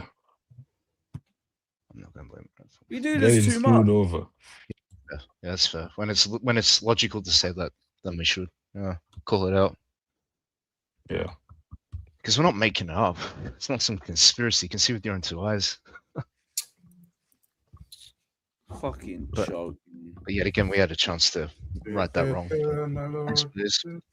I just need him to learn from it. You got another game coming up in 2 days, so there's no better time than put this. That's whole City in the cup. Like, there's not I much we're get gonna it. learn from that game anyway, except like Malang Sarr's.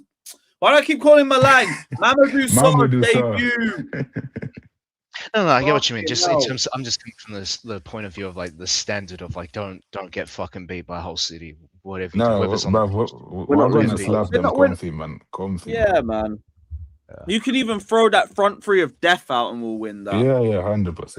And we're gonna see that anyway. We'll be Garnacho, Neto, and Delap. So like, brace yourselves, guys. Yeah. No, mental health is going to take a beating. We'll still find a way through them. One of them's got to have a good day. Like, The I might not Delap watch goes that in game, it, you know. like, do something, just- I might not watch that game. Just look at the result. That's it, man. I wouldn't blame anyone, but I'll be watching it. Yeah. No, I'm there. Just use the opportunity. We can't even rotate the midfield like that, can we? No. No. Unless Levy's fit, but that's a big if. We're wheeling out Caicedo and Enzo for this one. Yeah, James could be in midfield potential. It's mad.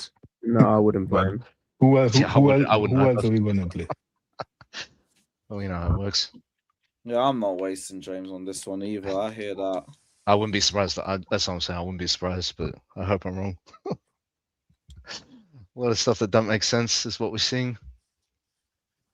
Yeah, not a chance. Not a chance. We'll beat them comfortably at least. Right. We should. Yeah, come on. Come Yeah, on. that's right, GG. Right. I know I'm actually going to chill for tonight. I'm going to chill at the yard. I'm going to send everyone live someone else. I'm going to relax. There's a lot of football on. I can't be asked. But yeah, big up every single one of you that's locked in, though. Big up the panel. Big up the chat. I remember saying Jimmy's live on some crash out thing, so I'm going to catch up on that. We'll send everyone over there, though. Like, subscribe. We'll see you lot tomorrow up the Blues. Oh, cheers.